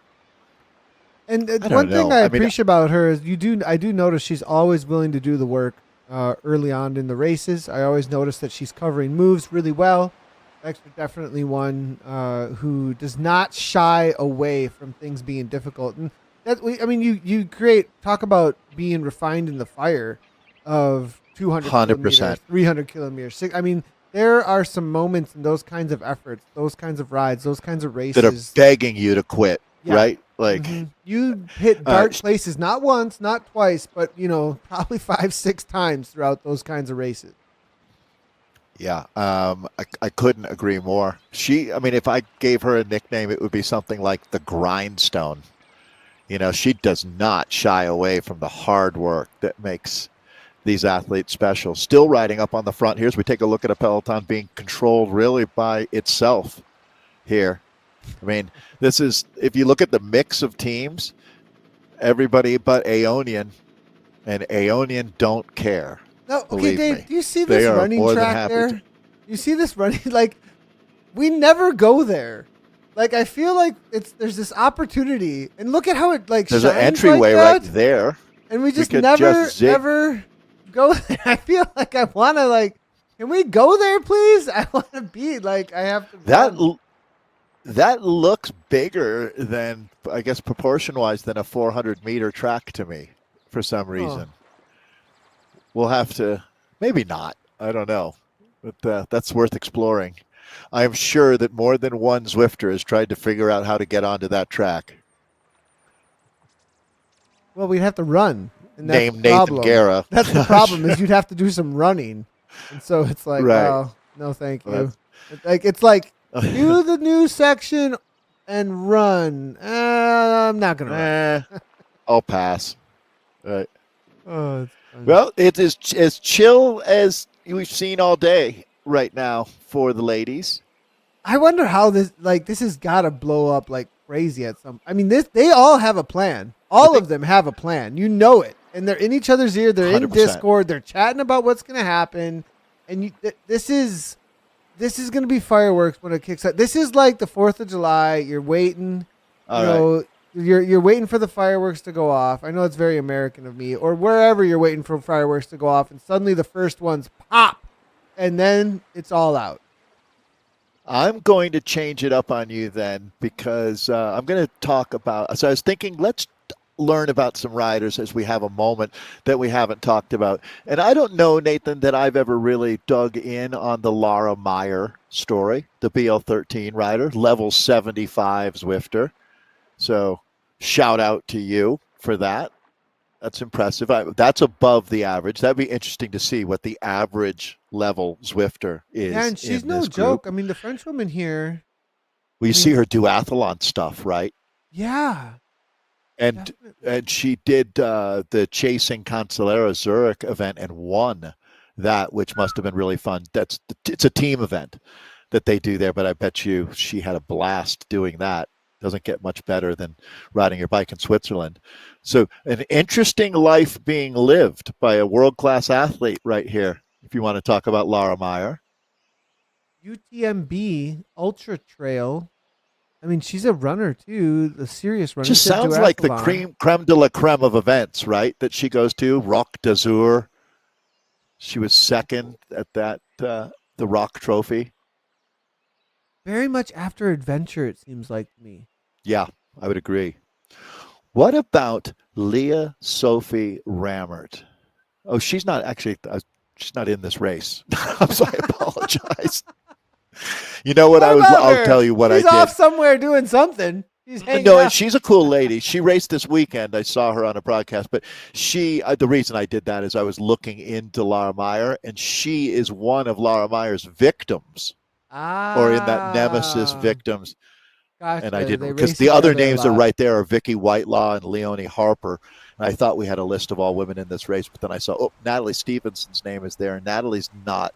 Oh, no, she is in this race. Yeah. Well, Stevenson there's is another here. rider.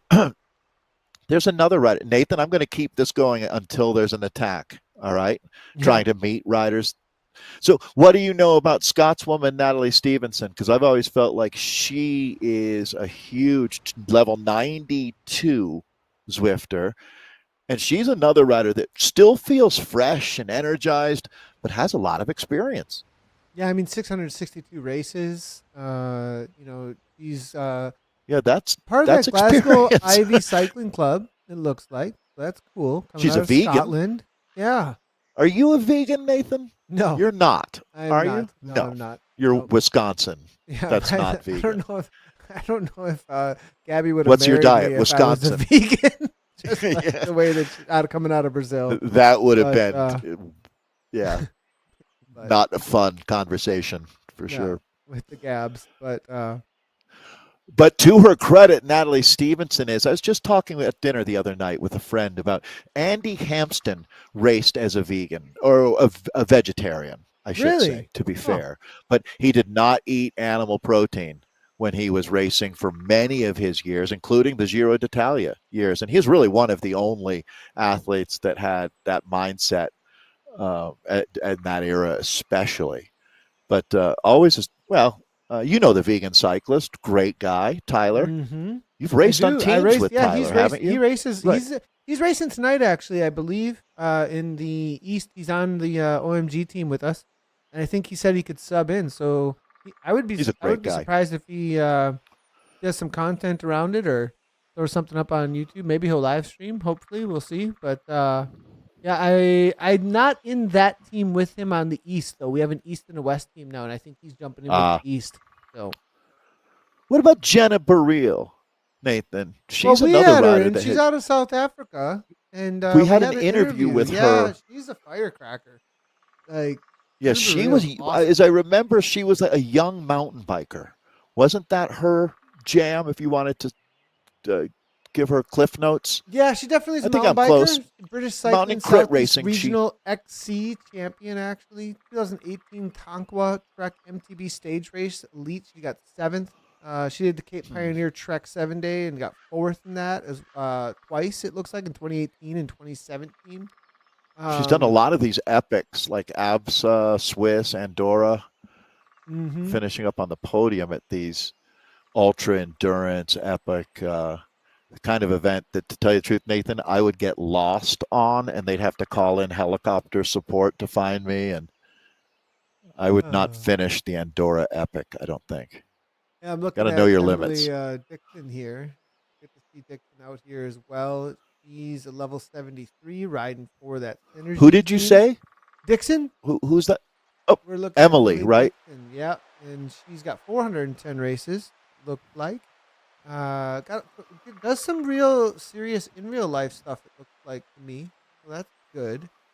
And plenty of riding from what I can see, even through the winter here. I'm seeing some good outdoor and indoor stuff. So Yikes. Eleanor Dixon, excuse me. So nicely done She'd be by a her. tough person to keep up with in life.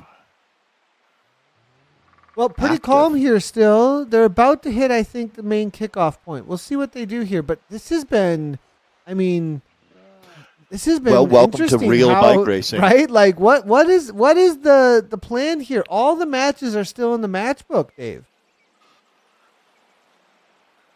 Yeah, well, I am actually impressed. It takes a lot of, I don't even know, I'm going to have to find the right word for this, but confidence in the process because this is, and now it's going to start lifting. And at any moment, the first moves on the Machiavellian chessboard are going to be made out here. So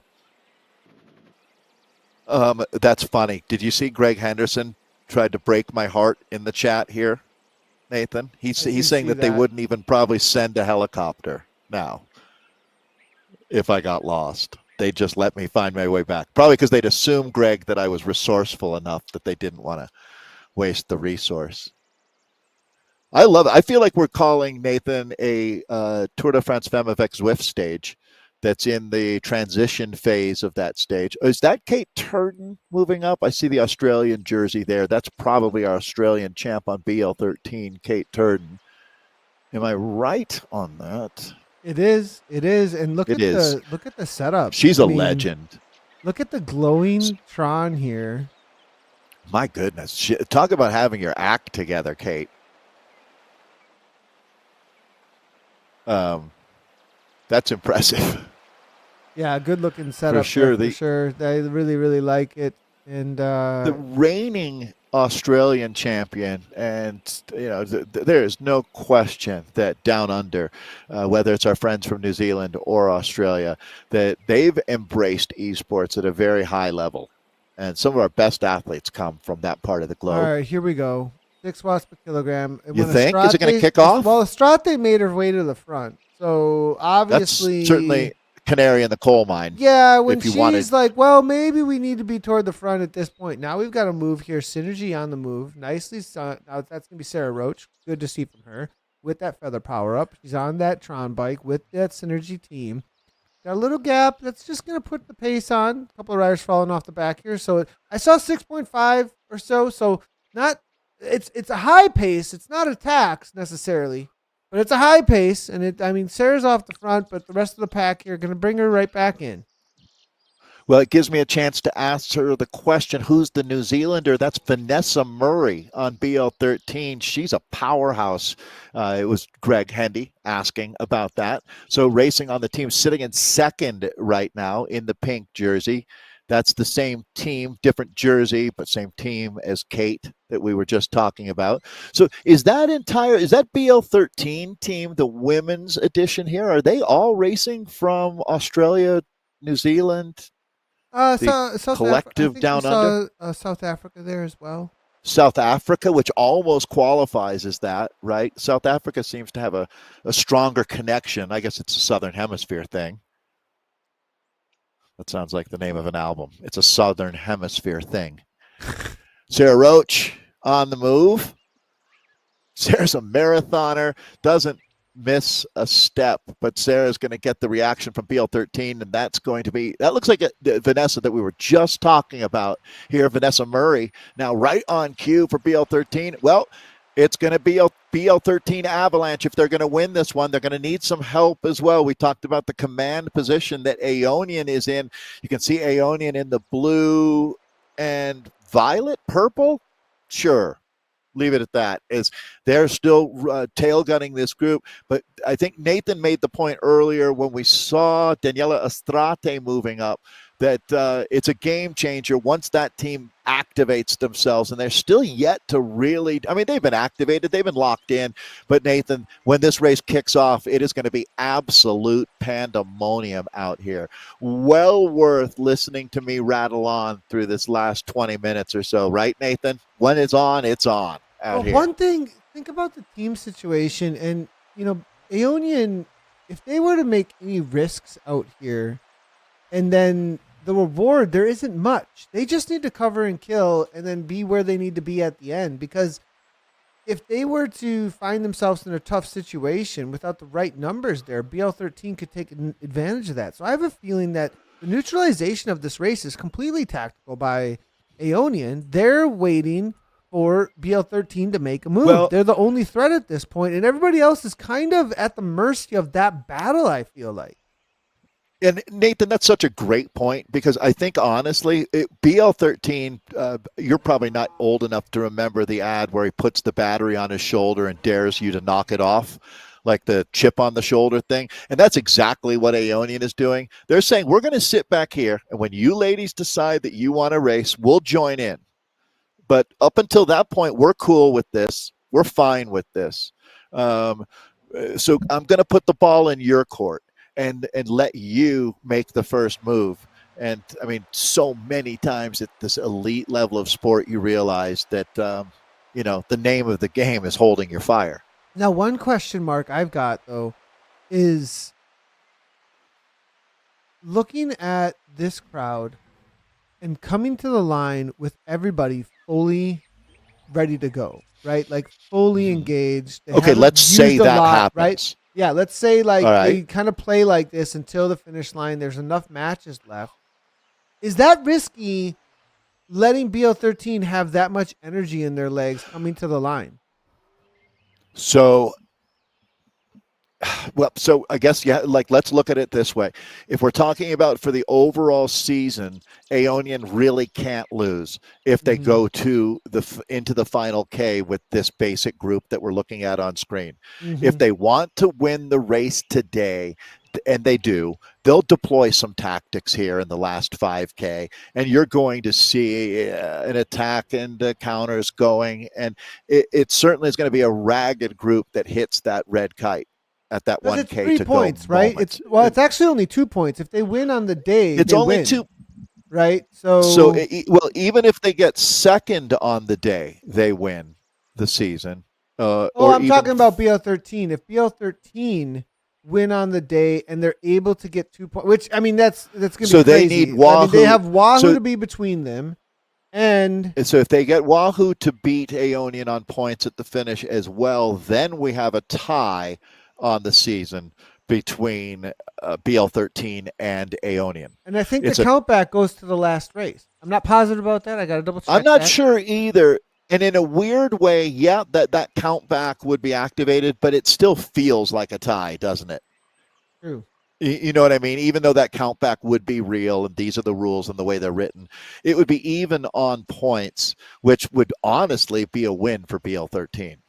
Huge. I mean, if BL13 could pull that off, now the question is, I mean, did they show up with the is their playbook here in part saying, "Fine, we'll go to the line with you, Aeonian. Let's I risk think it. that they've Let's proven risk that. it." I think so. Yeah, I mean, it's an interesting question. It really is, and we're still how many It changes things kilometers up of racing so remain? much. About 13 to go. Yeah, And so we have a final chapter of this race that'll be written, and Aeonian's going to have a big part of that. And I have a feeling that we're going to see them not just wait for this to be a group sprint. well, that's what I'm wondering about is this very risky too? Because if the sprint doesn't I go think they've got perfect enough. in those last couple of moments, you could end up in a situation that you have no control over.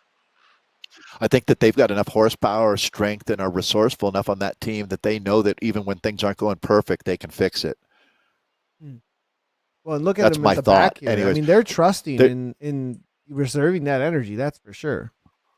well, and let's just say that you decided, okay, we've got them all at the back. I'm going to attack and see what happens. Well, they'll jump on that, and it will be about 30 seconds or so that you're holding them off, and then all of a sudden it'll be like getting hit by a swarm of bees. This is a good point I'm seeing here from Niall over in chat, actually, though. You bring the Australian national champion to the line. I mean, she has got one of the best kicks in the world.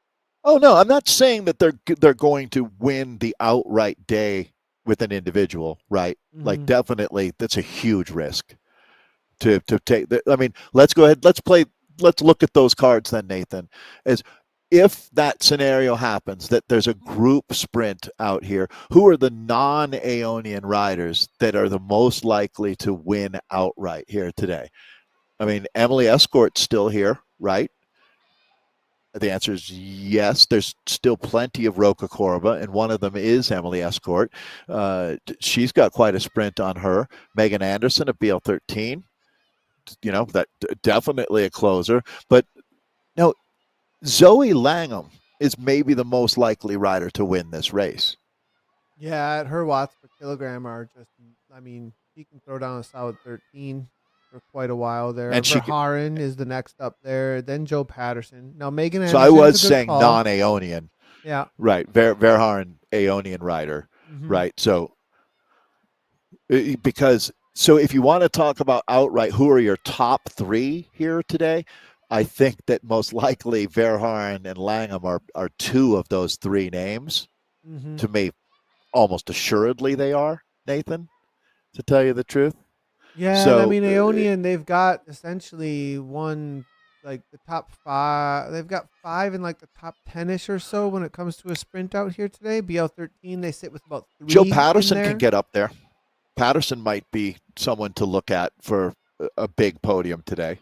Yeah, Jenna's got an 11.7. Kate Turden's got 11. So being within 1 watt per kilogram on your 15-second sprint is doable there. Whereas Vanessa and Victoria, they're going to struggle when it comes down into the sprint. They're going to have to really position themselves well if they are still there.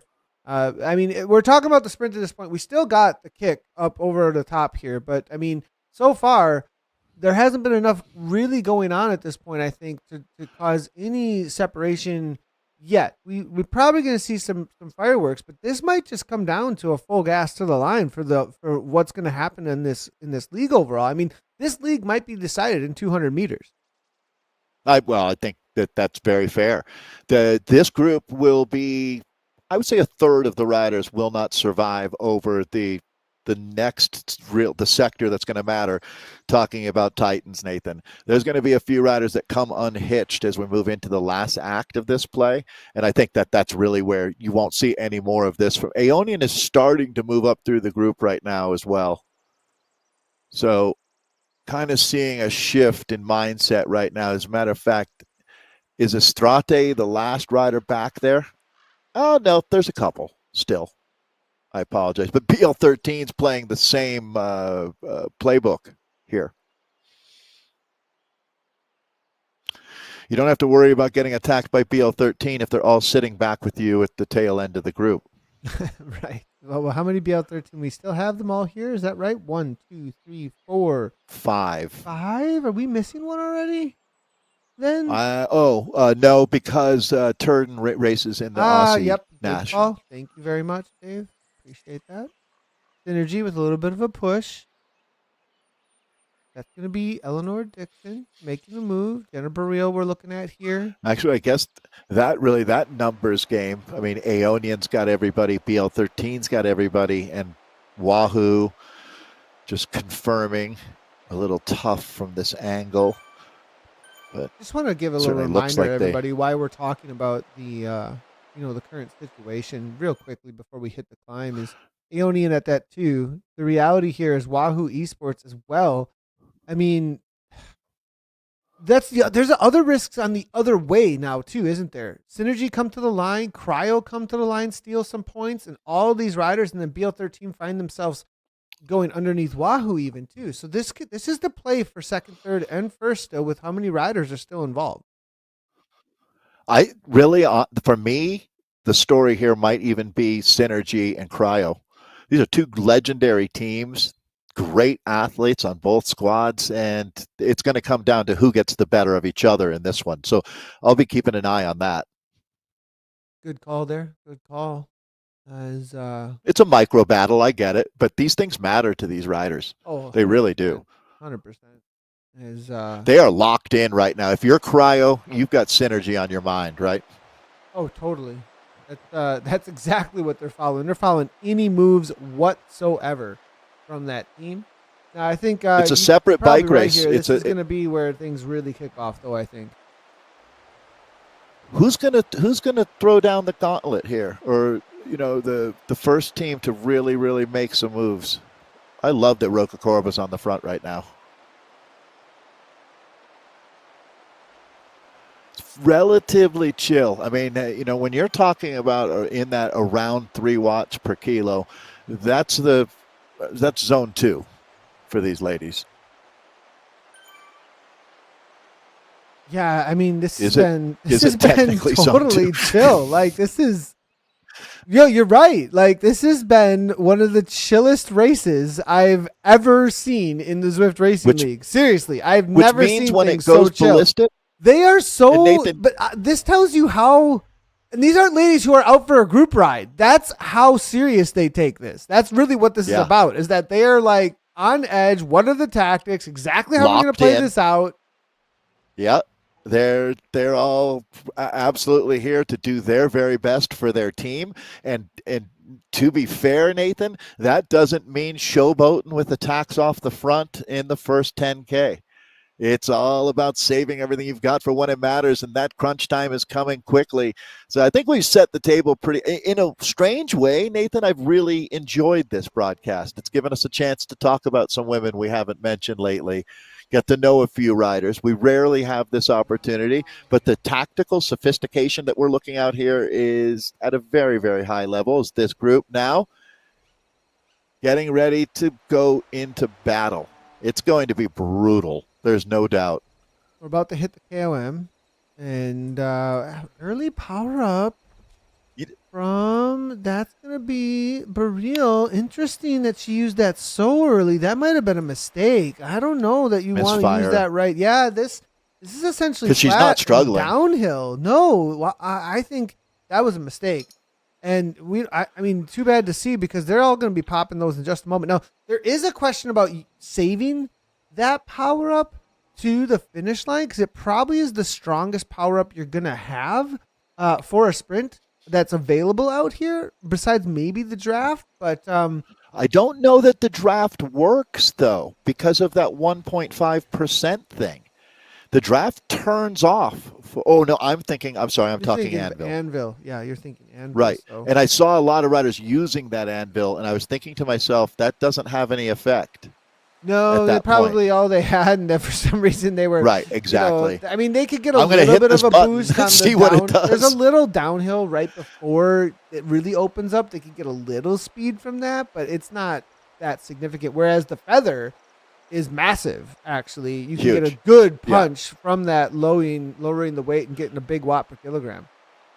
So we talked about the mystery 3 feathers. That did turn out to be true today, that there were some kind of secret power-ups that happened. You can see how everybody just used theirs defensively there, just maybe catching a micro break using it, but not using it offensively to attack.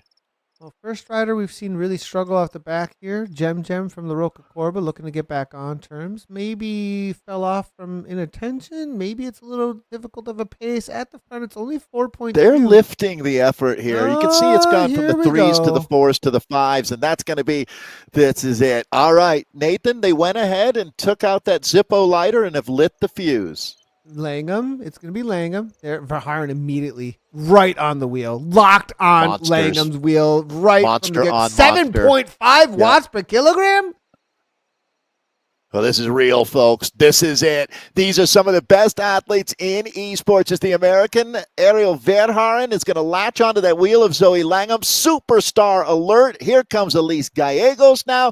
Natalie Stevenson running up into the top 5. Nathan, this is it. So we knew it was going to come, and I don't know that they back off. They've taken the accelerator. It's down on the floorboard, and they duct tape it there. Look at Aeonian. Look at the difference in the picture as it's all Aeonian on the front. Alex Morris here now on the move, up and over the top. There comes another feather power up, taking the speed through. This is a great section to try and really snap it at the back here. Well, a Wahoo rider struggling at the back a little bit. Interesting to see. I do see one Wahoo rider falling off. Have they split BL13? That's going to be the big question. And the other thing is, if they put a Wahoo rider out the back, that puts another rider out that is not involved in stealing points from them as well. They want to separate this as much as they can. They want as many bodies eliminated because they want no one between them and the points they need from BL13. This is securing their spot, perhaps. Getting the cover, though, it looks like Zoe Langham goes across to Alex.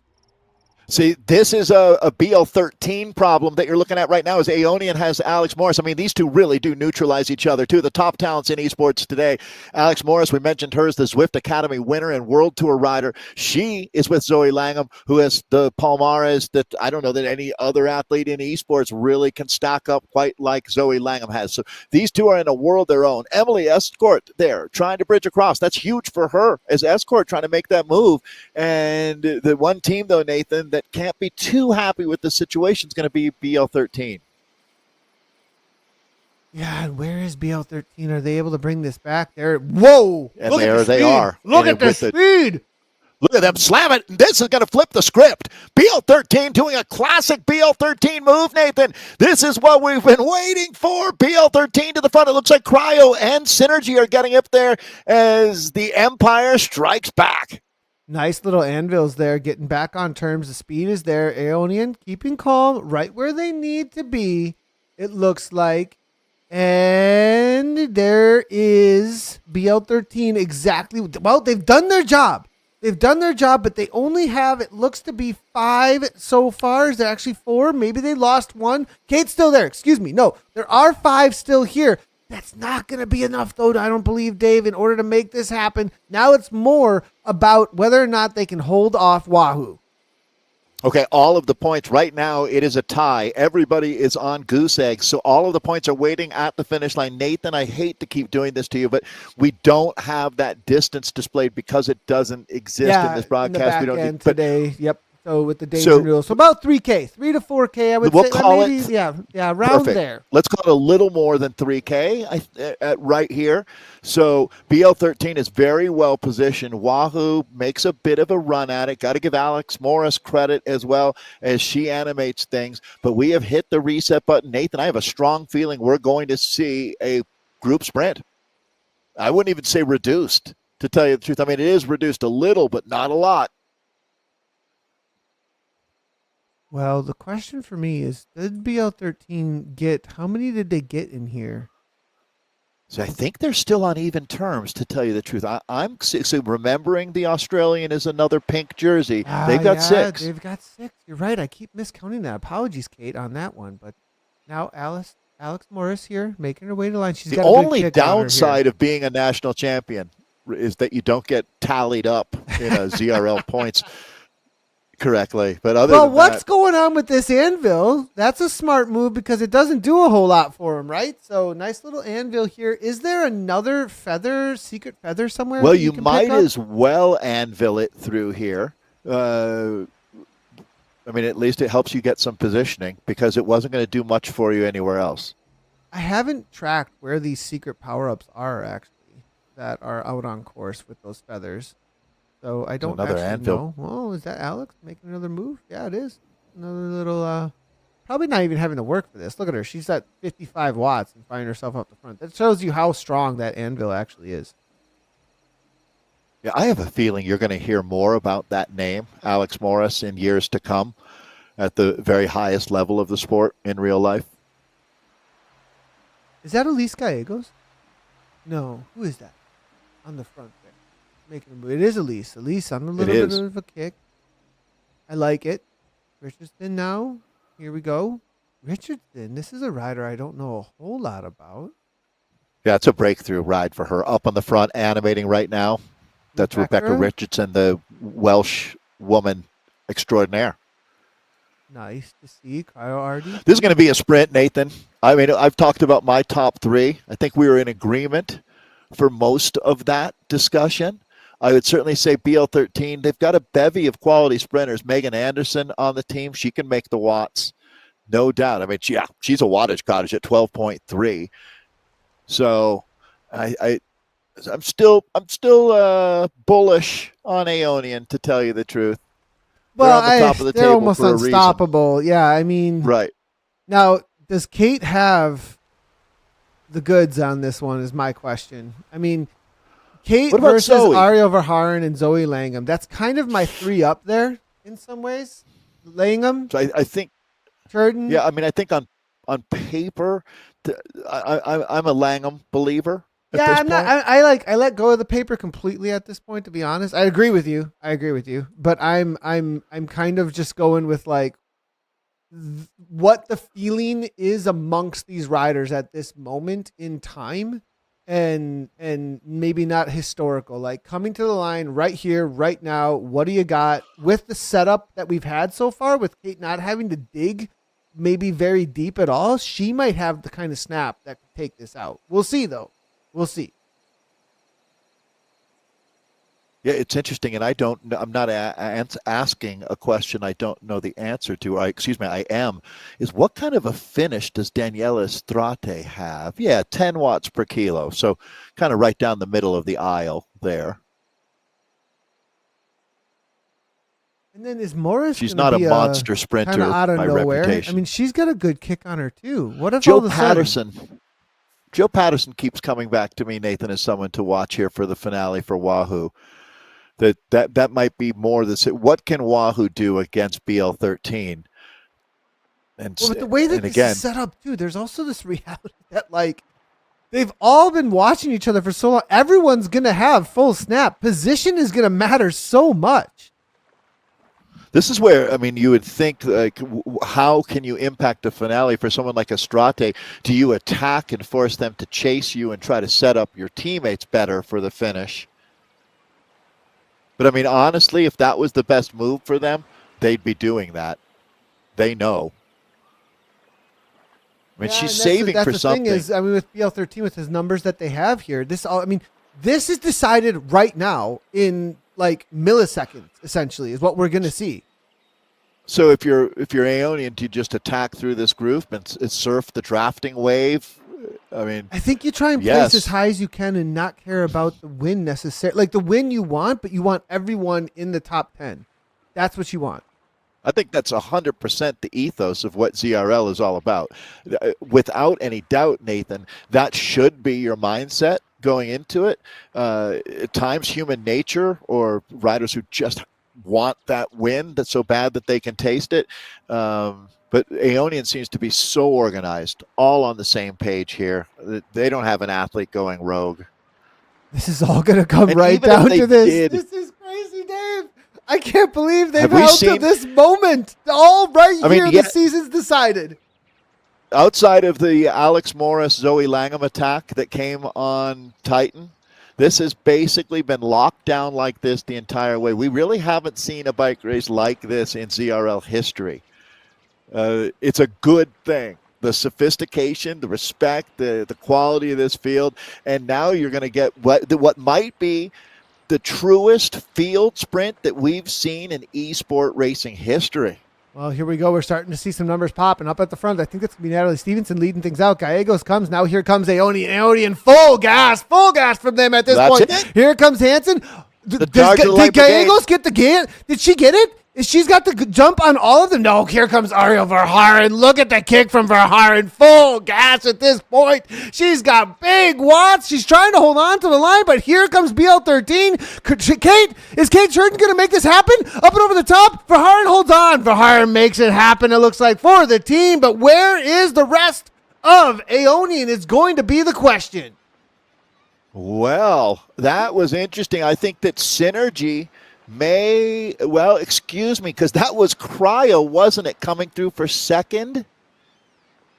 And if that's the case, it's going to be, because Synergy might have had more riders in the top 10, but not placed as high. It's going to be interesting on the countback to see what happens there for fourth and fifth.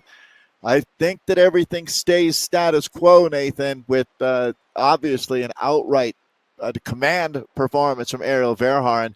Wouldn't expect anything less, but other than that, Aonian did what they needed to do to take the win today and hold on to the series. You can always go to WTRL.racing to look at this or any other results from the ZRL. This is the finale. This is Verhaeren. This is the snap. Yeah, I mean, once she went, it was just, I mean, there was no bringing her back. Yeah, it was a knockout punch for that kick to the line. I think on the back end, I want to apologize up front. On the back end, we're not getting results through, maybe also because it is a custom course at this moment. I will call out the top 10 in just a moment as it looks to update for us. But Verhaeren with the gap, and I'm seeing Gallegos fade backwards here. So, I mean, she's got such a gap, you can barely see what the finishing order even is behind there. I mean, boy, Kate was making a run at it. I know. I thought maybe it was. I think she just went a little late. I think it was really that the timing from Verhaeren was so perfect. And who is that from Cryo RDT? Nice one. So, and yeah, I was talking a little bit about how closely we were going to be watching that, and I apologize. I had the rider's name right on the tip of my tongue. It's interesting. Looking back, I am not seeing it here either. Well, I'm looking through because here, and I was talking about the fact that I do have some results. Go ahead, Dave. Yeah, that was that fourth and fifth place that we were talking about between Synergy and Cryo. That was going to be so close, and that obviously, but you can see a Synergy rider is only 2 spots back behind there. So it's going to be all the way through that group to be able to figure out where the points fall and what happens with the placings there. But I do think our top 3 don't change. It's really what's going to, and they were tied coming into this one, talking about 4th and 5th. So it was really 4th and 4th that we were looking at. So, yeah, that was quite a finale there, a real rush to the line. I'm able to get some information here I can call it the top 10 here. Ara Verhaeren, Joe Munden, Kate Turton, and Jenna Baril end up taking 3rd and 4th, actually. Followed up by Sarah Roach, Vicky Whitelaw, Megan Anderson, BL13, beating out Daniela Estrate. Elise Gallegos takes 8th, Daniela Estrate 9th, and Maria Tomerby Thompson 10th place. I'm going to bring up WTRL's website and see if they updated the league, actually, because it's pretty close, honestly. It looks like to me for some of these. We might be able to get some information on that. Real quickly, let's go ahead and as I get that information, let's give everybody a reminder about what's happening next week, Dave. Yeah, looking forward to it. As every Tuesday, we love bringing you races like ZRL, but the season's wrapping up, so it's time for Shimano Find Your Fast and Zwift Racing. As Nathan mentioned, there's some actual in real life Shimano Ultegra C50 wheel sets that will be awarded to selected riders, and you can unlock in game that Dura Ace wheel set that very, very desirable. So, another thing to keep you interesting. We've got a lot to look forward to still, but that's next week. We'll be at Jurassic Coast. Next week, Jurassic Coast. Also, quick reminder, still can get your tickets for Zwift Community Live in Mallorca, April 3rd to the 6th. Dave and I are going to be there, and plenty of others, Dave, to ride with. So I think there's still some tickets left. I saw there was a couple of promotions going on about it. So you want to ride with us in Mallorca, come and join. I saw the Zwiftcast just popped. So if you are a fan, the fresh episode out. All the guys like Nathan are back, and Elaine Montoya, the Owls. We got to know Elaine during a lot of WTRL team time trial racing back in the day. So you can hear what's going on with the older women in Lycra. Awesome. Very cool. As that's one of the best for sure. So I do have some results as well from a league table here. So I'm going to go ahead and read those out for everybody. It does look like Aoni Aces, they do take it down. They end up with 92 points on the day. The BL13 Rockets, they hold on for second. Wahoo in for third. Cryo DT, they get Synergy today with a fourth place then overall. And then Synergy Shred in fifth. Roca Corba sixth.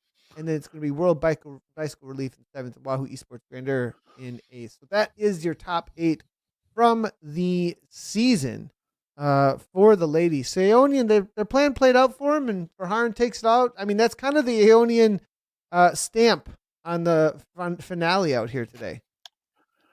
Yeah, those ladies definitely know what they're doing. That's for sure. And BL13, they won't be kicking themselves. They had a great season.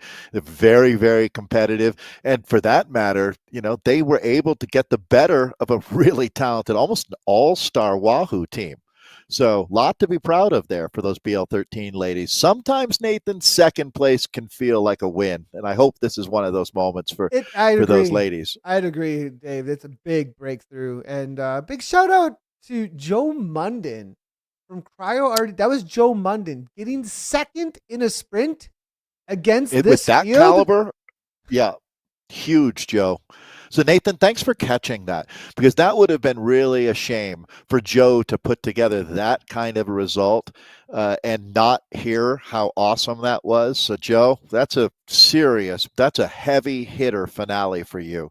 So continued good luck. You'll have some big wins in your day. That's for sure. It doesn't go to show on days like today when everybody kind of rides in calmly and it's that tactical. You can kind of take advantage of people playing these games and get your own game in the middle of it all.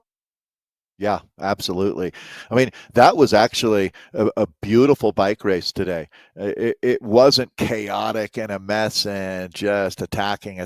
There was a lot of thoughtfulness and mindful racing going on out there. And yeah, I mean, I don't know if my point really rings true with folks or not, but for me, having watched thousands of almost all of you have out there watching thousands of races play out. That is how a bike race plays out right there.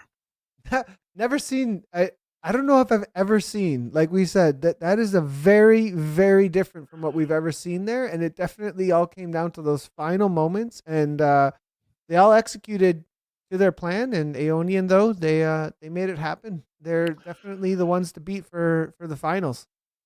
And I would guess if you polled all the women who raced, they would say that the strongest women won. And that's the way you kind of want it to be a lot of times. Well, one thing, speaking of the strongest women and the strongest men, the finals coming up in April.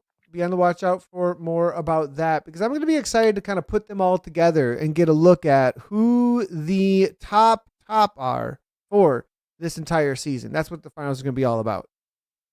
Yeah, it'll be something fun. I mean, we've got so much to look forward to. You were talking, Nathan, about Zwift Community Live. Well, we've got Zwift Games leading up to that, kicking off on March 8th and then the 15th and 22nd to follow. So that's why you're seeing a lot of these pauses in racing, and probably why we go out to April with these following up with the ZRL, because Zwift Games are going to be the esports world's focus here coming up in just a couple weeks.